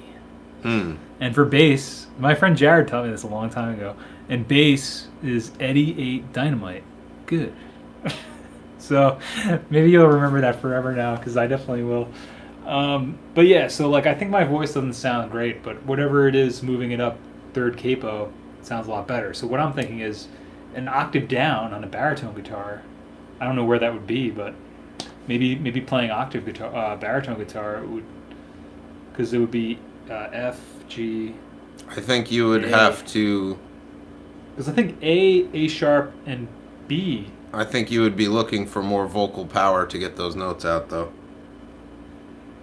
You tend to be a fairly quiet singer when you Yeah. sing, and to get notes down that low Well, takes a I don't lot mean more like projection. I don't mean like singing them lower. I mean like literally singing the style I've been singing in, like that I figured out that works for me, and then just like singing that over a baritone guitar. But I don't know if it would work because the baritone's low. My voice is tends to be on the lower side. So Mm. so Charles said I sing higher than I maybe should.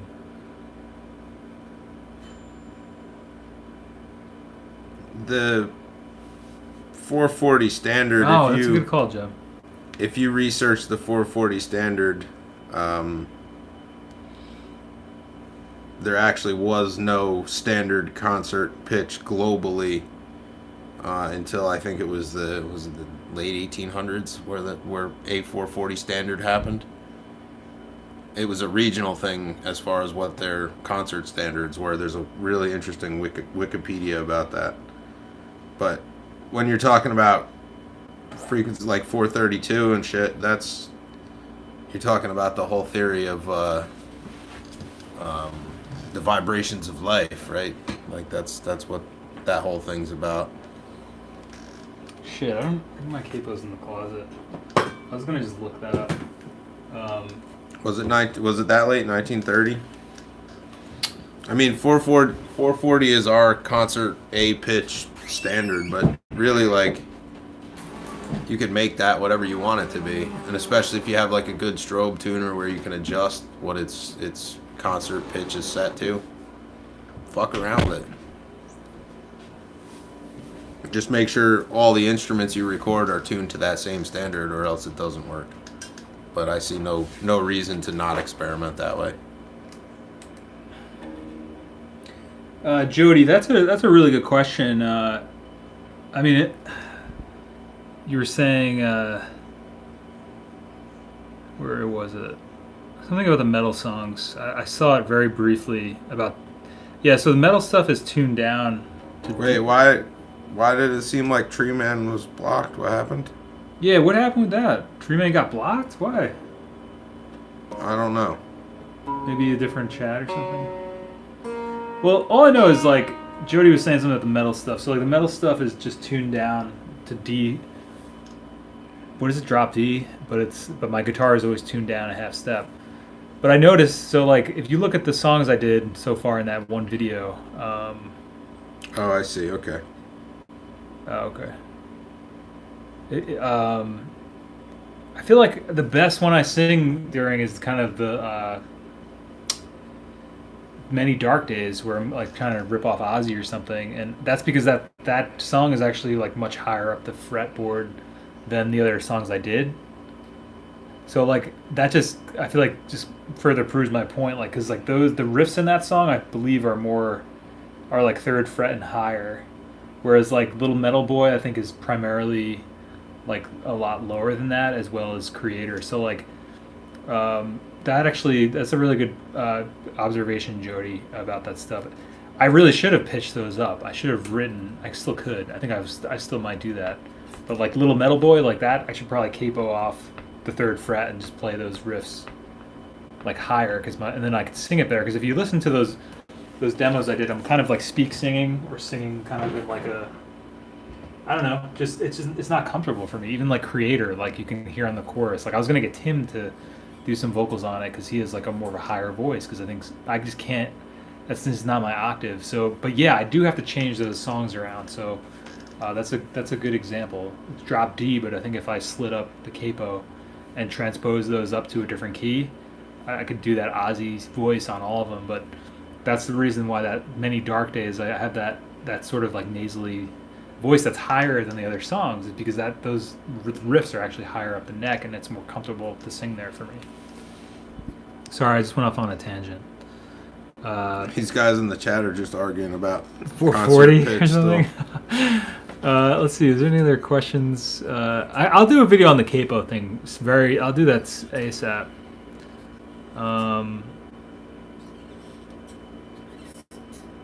Yeah, I guess these guys are just dreaming. Yeah, that was I don't know. I don't know too much about Rock and Roll Nightclub. That's that Mac DeMarco album. Mac DeMarco seems to come up a lot too. So Kevin Shields and Mac DeMarco. I don't think we can have a stream where we don't talk about both of those people. I forget. I forget why. I think you guys talking about the differences in concert pitches. Please go to that Wikipedia page and try change your concert pitch from A440 to the different pitches across across that page, and I think there's like dozens of them listed as standards through history. And try playing some of your originals in those different things. I'd be really curious to see what consensus is once some of you have actually tried that. Whether you believe in the vibrations of energy and the earth and shit or not, or wherever you're coming from. Try Whatever it, planet because you're from. I'm sure it changes the vibe of the tune. I can't see how it wouldn't.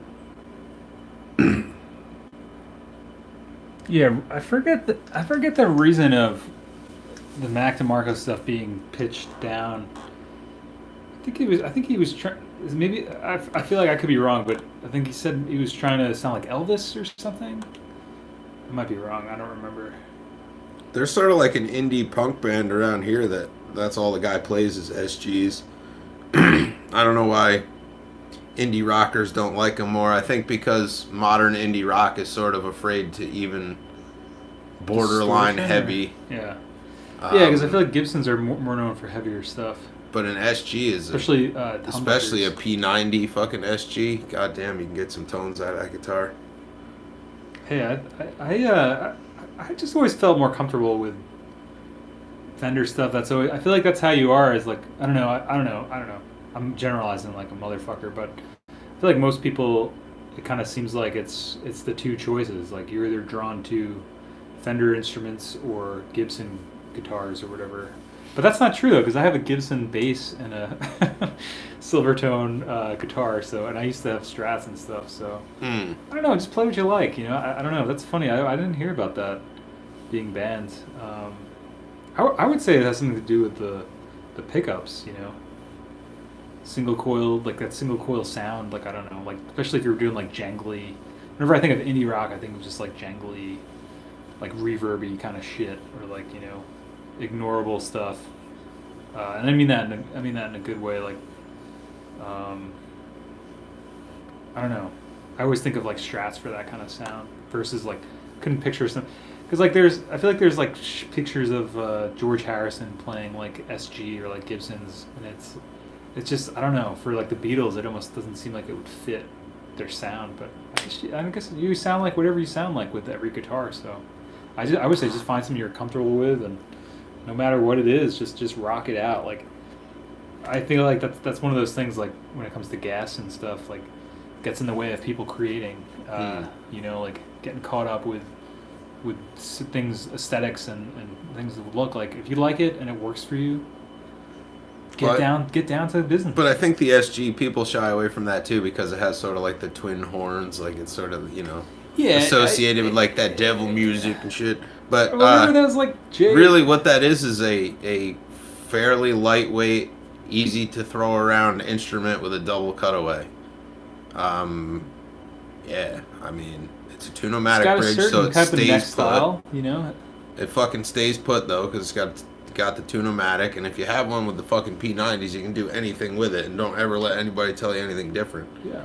Because, fuck you. I agree. I remember somebody brought up last week Jay Reatard and his way of writing songs. But I remember that hearing or him talking about, because he used to use like Flying V guitars.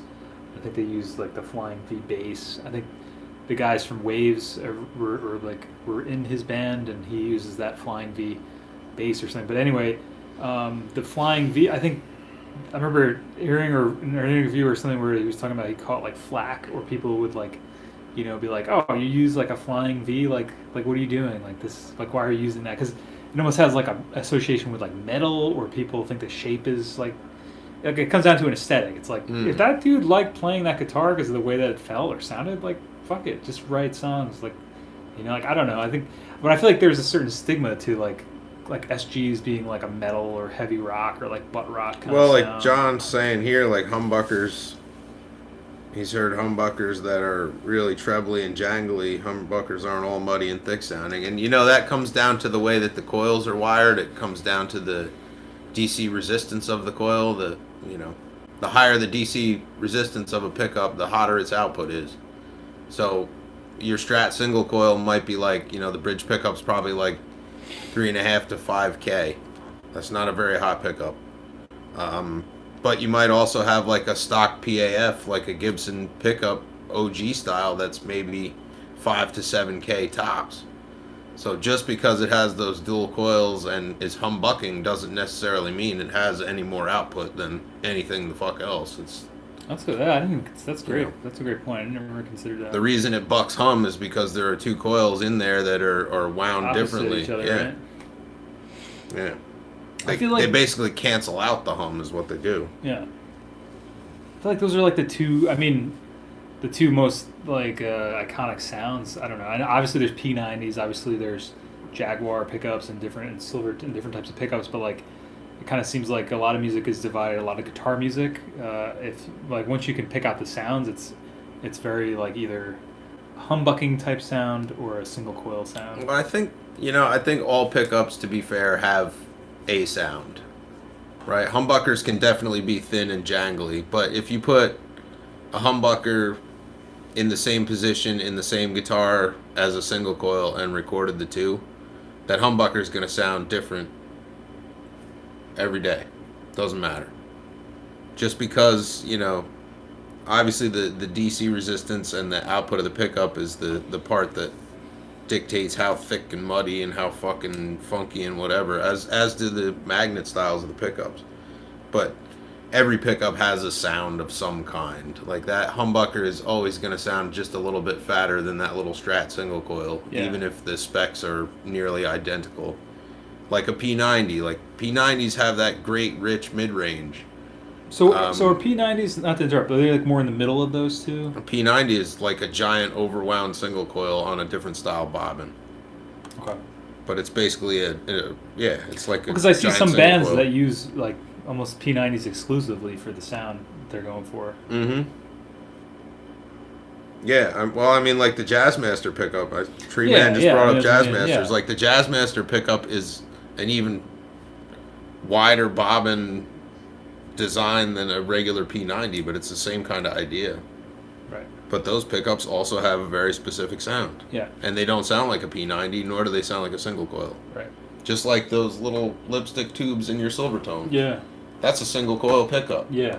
But it's probably like 2K resistance or something. It's super low output. And then you stuff it in a chromed brass tube. Well, and also we got to mention body type. Because this is, I feel like the electronics. This is almost like semi-hollow. Yeah, but the electronics. Does wood come into factor at all? Not in that case. The wood comes into factor for sustain and acoustic tone, but the pickup is not affected by dielectric properties. It's. I feel like a big sound of that guitar is the pickup, but also the body. Well, I mean the sustain or lack of sustain and the sort of muted characteristic of that guitar comes from the body and the bridge design and the aluminum nut. But the overall tone of that thing, the amplified tone, is coming out of that pickup in combination with those things. Right. But like a guy I know did a great experiment with this. He was trying to prove that tone wood was bullshit when it comes to an electric guitar. So he built a guitar out of fucking pegboard and 2x4s and put a guitar neck on it. Set a bridge, put a fucking humbucker in it. You play that thing, which is like $20 worth of shit from Lowe's. You play that next to like a $3,000 Jackson through the same amp, same settings. The only difference is a little bit of sustain. So, Interesting. really with the amplified sound, it comes down more to the electronics and the way that you're playing. Yo, when Jeff, you're talking core tone. how's your guitar coming out, my friend? I remember you were making that Strat with the lipsticks in it. Did you ever get that going? I never thought about that, like wood choice. That's funny. That's interesting that you mentioned that story. David, how do you like that custom, by the way? Just going back. But yeah. Oh yeah, I've been kind of the chat's been like flying by. Oh, that's funny. Skiz said he had a Billy Corgan Strat. I was gonna bring up Billy Corgan because I don't know if a lot of people know this. Probably everybody knows this, but the pickups Billy Corgan used, especially on the classics pumpkin stuff, were humbucking pickups. Where he had one humbucker, I think, in either the neck or the bridge, and then he had, I forget what those pickups are, He but used they're to be like in the bridge. they're okay. It was the bridge, yeah, and then they had like because I had the pickups that he had. They were similar. They're I think the Kim Deal had them too, and the breeders. They're like the pickups. They're made of like this like smooth plastic. I can't think of the name of them. Maybe somebody in the chat, maybe the chat knows. But like, there was like, and they had like different colors. So like, you can get. I think the set I had was like blue, red, and white, and then there's like another set that's like purple, yellow, and green or gray or something, and you can like swap them and change them, and they're like, oh, lace sensor. That's what they are. Oh, I got a set of those. Yeah, I had. Yeah, those are pretty dope. I have some in my house. Yeah. Lace sensor golds I got. Yeah, I mean I think that's like obviously Billy Corgan is Billy Corgan. That's what his sound is. MPF.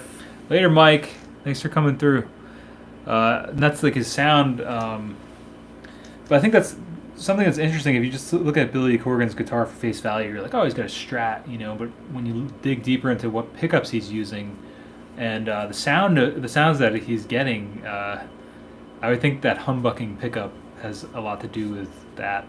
Because I remember for the longest time I have a Strat. That was like my first guitar, and I loved fucking Weezer, loved Nirvana, loved Smashing Pumpkins, 90s kid or whatever, and I put a Strat hot rails in a '78 Music Master. what's that? It's like a Mustang with a different bridge and only a single pickup. What's the hot rail though? Is that like a humbucker? That's the thing that Cobain used in Strats and the thing that Billy Corgan later on used in Strats. Oh, and what does that do? It's a humbucker stuffed into a single coil. And see, this is my thing. I always had a Strat, and no matter what I used, I felt like I could never get the sounds that I heard on like Blue Album. Nevermind. Well, I think Rivers Melancholy. Cuomo though his Strats back then were modified with dual humbuckers. This is my point. Exactly my point. It's like I used to look at those bands and look at pictures But there's of a them. special thing to the Weezer tone that you can't get anyway. I've tried. Sure. And there's something going on, some interplay between the Well, they also fake 812 cabinet, the big 412, the either orange or Marshall head, and the guitar that was going on. You're talking at the about time. the bass sound, or No, I'm talking about the guitar sound. Rivers Cuomo's cabinet Blue Album was the. Have you ever orange? seen the fake 812 Marshalls? They only made them for a couple of years. oh yeah, It's a They're 412, actually but in it's the fucking, new video, I think. It's that they this put out. tall and this wide. It looks like it should have. It's like khaki colored or like brown colored. Most of them were gray.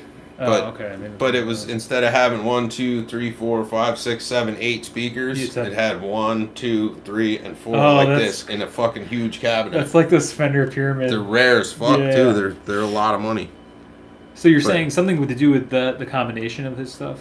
Yeah, like it's not just having that guitar with those pickups or having that cabinet or having that amp. It's those things all together. Right, and his playing style and however Yeah. they mixed it. I guess my point that I was going to make about all this stuff was Yeah, sorry. oh no, it's all good. Like just looking at those bands face value without digging deeper. The reason I could never get anywhere near the stratosphere, not even trying to get exactly those tones, was because I had single coils. I didn't have a humbucker that I feel like just Right. naturally gives that distorted the sound. You know, they think of like AC/DC, right? Like what guitars are they playing? Like listen to the sounds that they're getting. Like you can't fucking. I mean, you can get. I guess you can kind of. I don't know. I was never able to emulate some of the sounds I heard on records that I liked, and I realized like that was a huge part of the puzzle that I just fucking missed.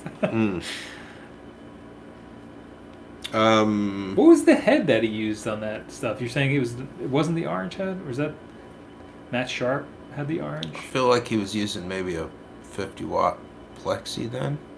Or did you ever have a JCM I 800? can't remember. I used to know that shit, but anyway, I think there was. I do remember something about there being a Mesa involved at some point, but I don't know if that was Blue Album. I thought that was after. Um, Yeah, I didn't know that either, where Tree were Man. we? I actually I don't know if I knew that until Jay just said that. To be honest. David. If you want a lower headroom in that amp, swap your first preamp tube for a 5751 or a 12 AT7, and try that out. That should actually make it nicer for you. Swapping the power tube is going to change the operating point of the output section, but I'm not sure that's going to reduce it like you think it is. Although I don't know that tube, so who knows. Bobby, I don't know if it was the lace sensors on Siamese. I couldn't think- say off the top of my head, but I'm pretty sure he was using the hot rails in the bridge all the way across all that shit. yeah. I remember it was a combination of, or one of his guitars. He has a couple different guitars, and I think one of them has the lace sensor red, blue, white combo because that's like a really popular pack. But I'm pretty sure that And that most blue of the one or something was swapped out.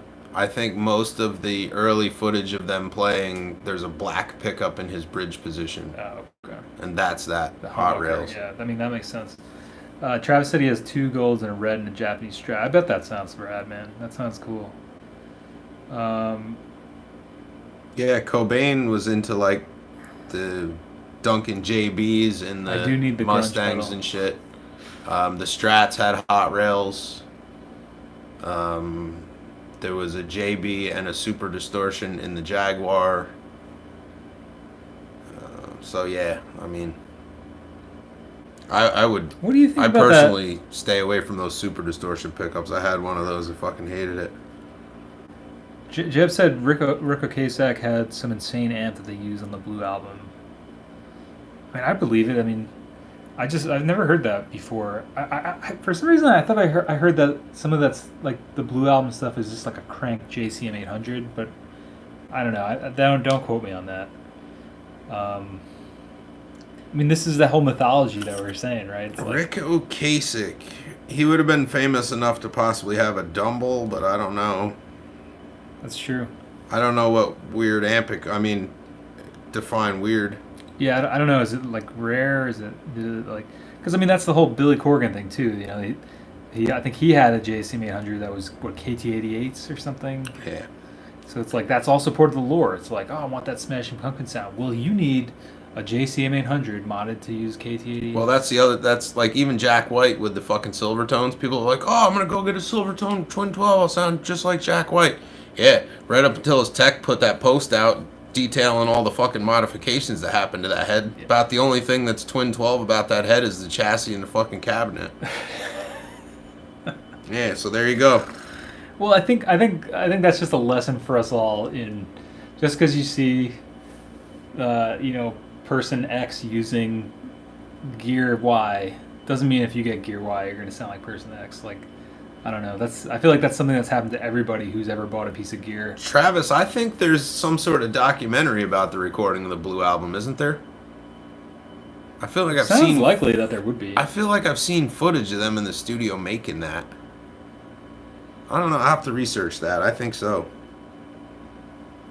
I think in the so like Weezer put out that video for Africa, the cover they did. Yeah, with Weird Al in Weird the video. Al. It's But fucking I think great. in that video I love they have Weird Al, they have man. the old amps in that. Like Yeah, you're they do. talking, They have like those Marshalls, right? Yeah. Yeah, that video.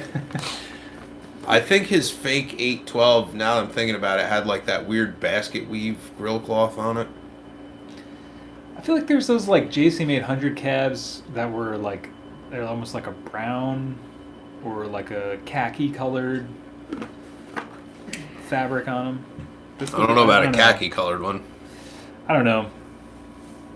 Because I always kind of wanted one of those, but then I had nowhere to put it or nowhere to use it. Someday.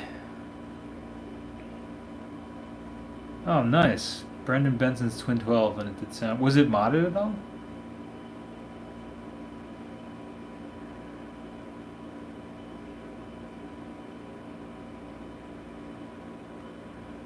have a small Silvertone amp that Jay's been working on. I actually fired that thing up the other day. Oh, really? And it did some really bad shit. What do you mean? It like blew up or something? No, I didn't blow up. It was just making some weird fucking sounds. I think the input pentode is bad. As long as it's safe. Yeah, it's definitely safe. Yeah, well, Jay, I got rid of my case for this guitar because it was kind of worthless to me. But before getting rid of the case, selling the case, Jay took the amp out, and he's been working on that in the shadows for a while. The little, the amp and case, that's going to be interesting once that thing is like, I have no idea what that thing sounds like. All right, Jay, whoa, 9:16. We're running hot tonight. You want to send me your Blues Junior? Is that what you're saying? Cue all those kids buying tape machines because of Mac Marco. There you go, myself included. Yeah, I mean, I think there is something to the tape machine thing. I mean, I don't know. We kind of touched upon that a little bit, and 4-tracks, and just the workflow is very different. I would say like I get at least 1 or 2 emails every week from people that say they've either dug out their old 4-track because of the channel, or they got a 4-track because of the channel, and I fucking gave my 4 tracks away to you because of the channel. Hell yeah! I gotta do more videos on those models. Those are some of the ones that we gotta work on. David, I definitely would try the lower gain preamp tube in that. If 5751 is not to your taste, try the AT7. If that dulls it out too much for you, you could try the 12A Y7s. In some of those designs sound pretty good. Might thin it out a little, or brighten it, I guess, maybe. The main difference between a lot of those tubes is the approximate plate resistance and the Miller capacitance of the input grid, which will affect the frequency response of the tube. But yeah, I would experiment with those things. Is the 6072 direct plug-in though? I thought you got to rewire a socket for that. Anyway, yeah, experiment, and if you need help, I have some shit like 12BH7s will plug in there. The 12AZ. There's a whole bunch of shit you could try in there that's lower gain than the 12AX7. That will, one of them will be the right combination for the sound that you want. So, David, that sounds sick. We'll let you know about the Fostex. See what happens. I definitely would not want to pass up the 34 in mint condition. Skiz, if you want to send me that thing, man, I'll take care of that shit. You gotta just hit me on email, and we're gonna get that thing open and see what's up with it. Maybe we can make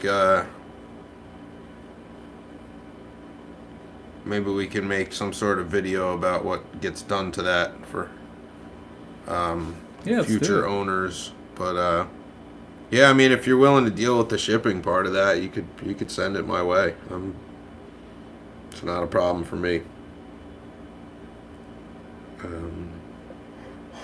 But yeah, email me. I'll give you the address, and make sure you pack it real well. Bobby, you got a Joyo American Sound, and it's awesome. That's good. That's cool. Yeah, I think that Joyo stuff, man, like, as long as it works when it comes, it's really worth the price of admission, mostly. Yeah, make a video about that Blues Junior. Yeah, I mean, the Blues Junior is a pretty easy amp to work on and to modify, and there are some inherent problems. Is that the most popular amp that you get? It seems like you get a lot of them. No, I get a lot of Hot Rod series. Oh, okay. Deluxes and Hot Rod Deluxes, Hot Rod DeVilles, fucking Blues Deluxes, Blues DeVilles, and then less of the Blues Junior and Pro Junior. I see sometimes too. That's awesome, Bobby. I can't wait to hear what you came up with for the Fall Song Challenge. Link us either in one of the videos or in the forum too, 424recording.com/forum. There's a thread on there. I haven't checked in on there in a while. I gotta get in that.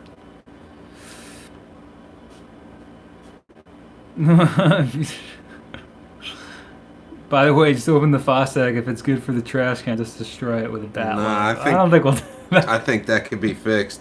And I was thinking about it. If for some reason that can't be fixed, I guarantee you we can make the tape path and heads work at least enough to put a tape loop on it and turn it into like a giant fucking delay. So That would be sick.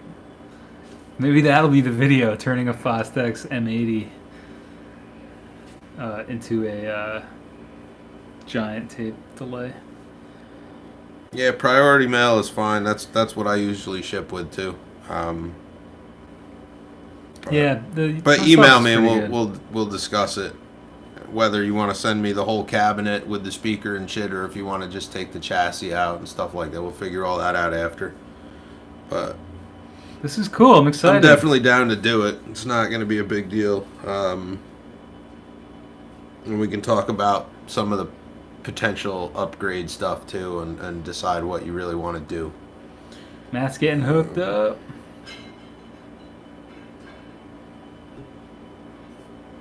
Oh yeah, somebody was telling me about that, Travis. I gotta add that one to the list. There's a couple guys that do it with the Marantz tape deck Yeah. on YouTube already. That shit is sick. Sounds so good. But anyway, we're over time now, and cigarettes are calling my name, and yeah, I gotta get on the reel to reel game. I got the perfect name for the reel to reel series once it gets started. I'm not gonna disclose it yet, but it's amazing. It's gonna be really good. So we're gonna get that going soon. David, thanks for everything, my friend. We're gonna see what happens with that Faucet. Travis, good to see you. We got some OG TascFam rolling through. Jeb, Matt, of course. We got some new faces. rolling on the reel with Mike. Bobby, Jeremy, everybody. Yo, it's good to see you guys. No Wave Charles, a lot of good questions. Tree Man. Yeah. Coming out with the good. Yeah, the interaction tonight once we got going seemed pretty good. Yeah, it's funny. It seemed like Matt was saying, I think one of the first things he said, he's like, where is everybody? And everybody came out of the shadows. It's just, everybody seems a little shy at the beginning. That's what we kind of figured. It's funny. And nobody wants to talk first, and then it's like, can't stop everybody from talking. It's cool. So yeah, make sure you do something you want to do, like subscribe, emails, all that shit. You know the deal. And if you have a TascFamp on the way, it should be there in the next day or two. I think the first one, Frank got his because he's in Poughkeepsie. He got it already? He got it already. He made a post on Instagram. Did you see? No, I didn't. He said it was maybe the best Kickstarter he ever supported. So thank you, Frank. Thanks for checking that out. Yeah, wherever you are. See that. I'm excited to see can't wait to hear what he does with it. Can't wait to hear what all you guys do with it. But just so you know, they're on the way. So keep and I fucking hope you love it. I sent everybody a personalized email with the tracking numbers. So if you're looking for yours, you're not sure where it is, they're coming USPS. And yeah, the TascFamps are done, Jay. They're officially done. Good fucking riddance. I hope you all love them. Cause maybe anyway. They have a collector's item. So, yeah, make sure you hit us up. J-Rad, good to see you. And Matt, good to see you. We'll always see you next Anybody week. I missed, I'm sorry. We'll see you guys next week. Good night, fam. Now I'm gonna wave awkwardly Yeah. because the thing probably won't turn off.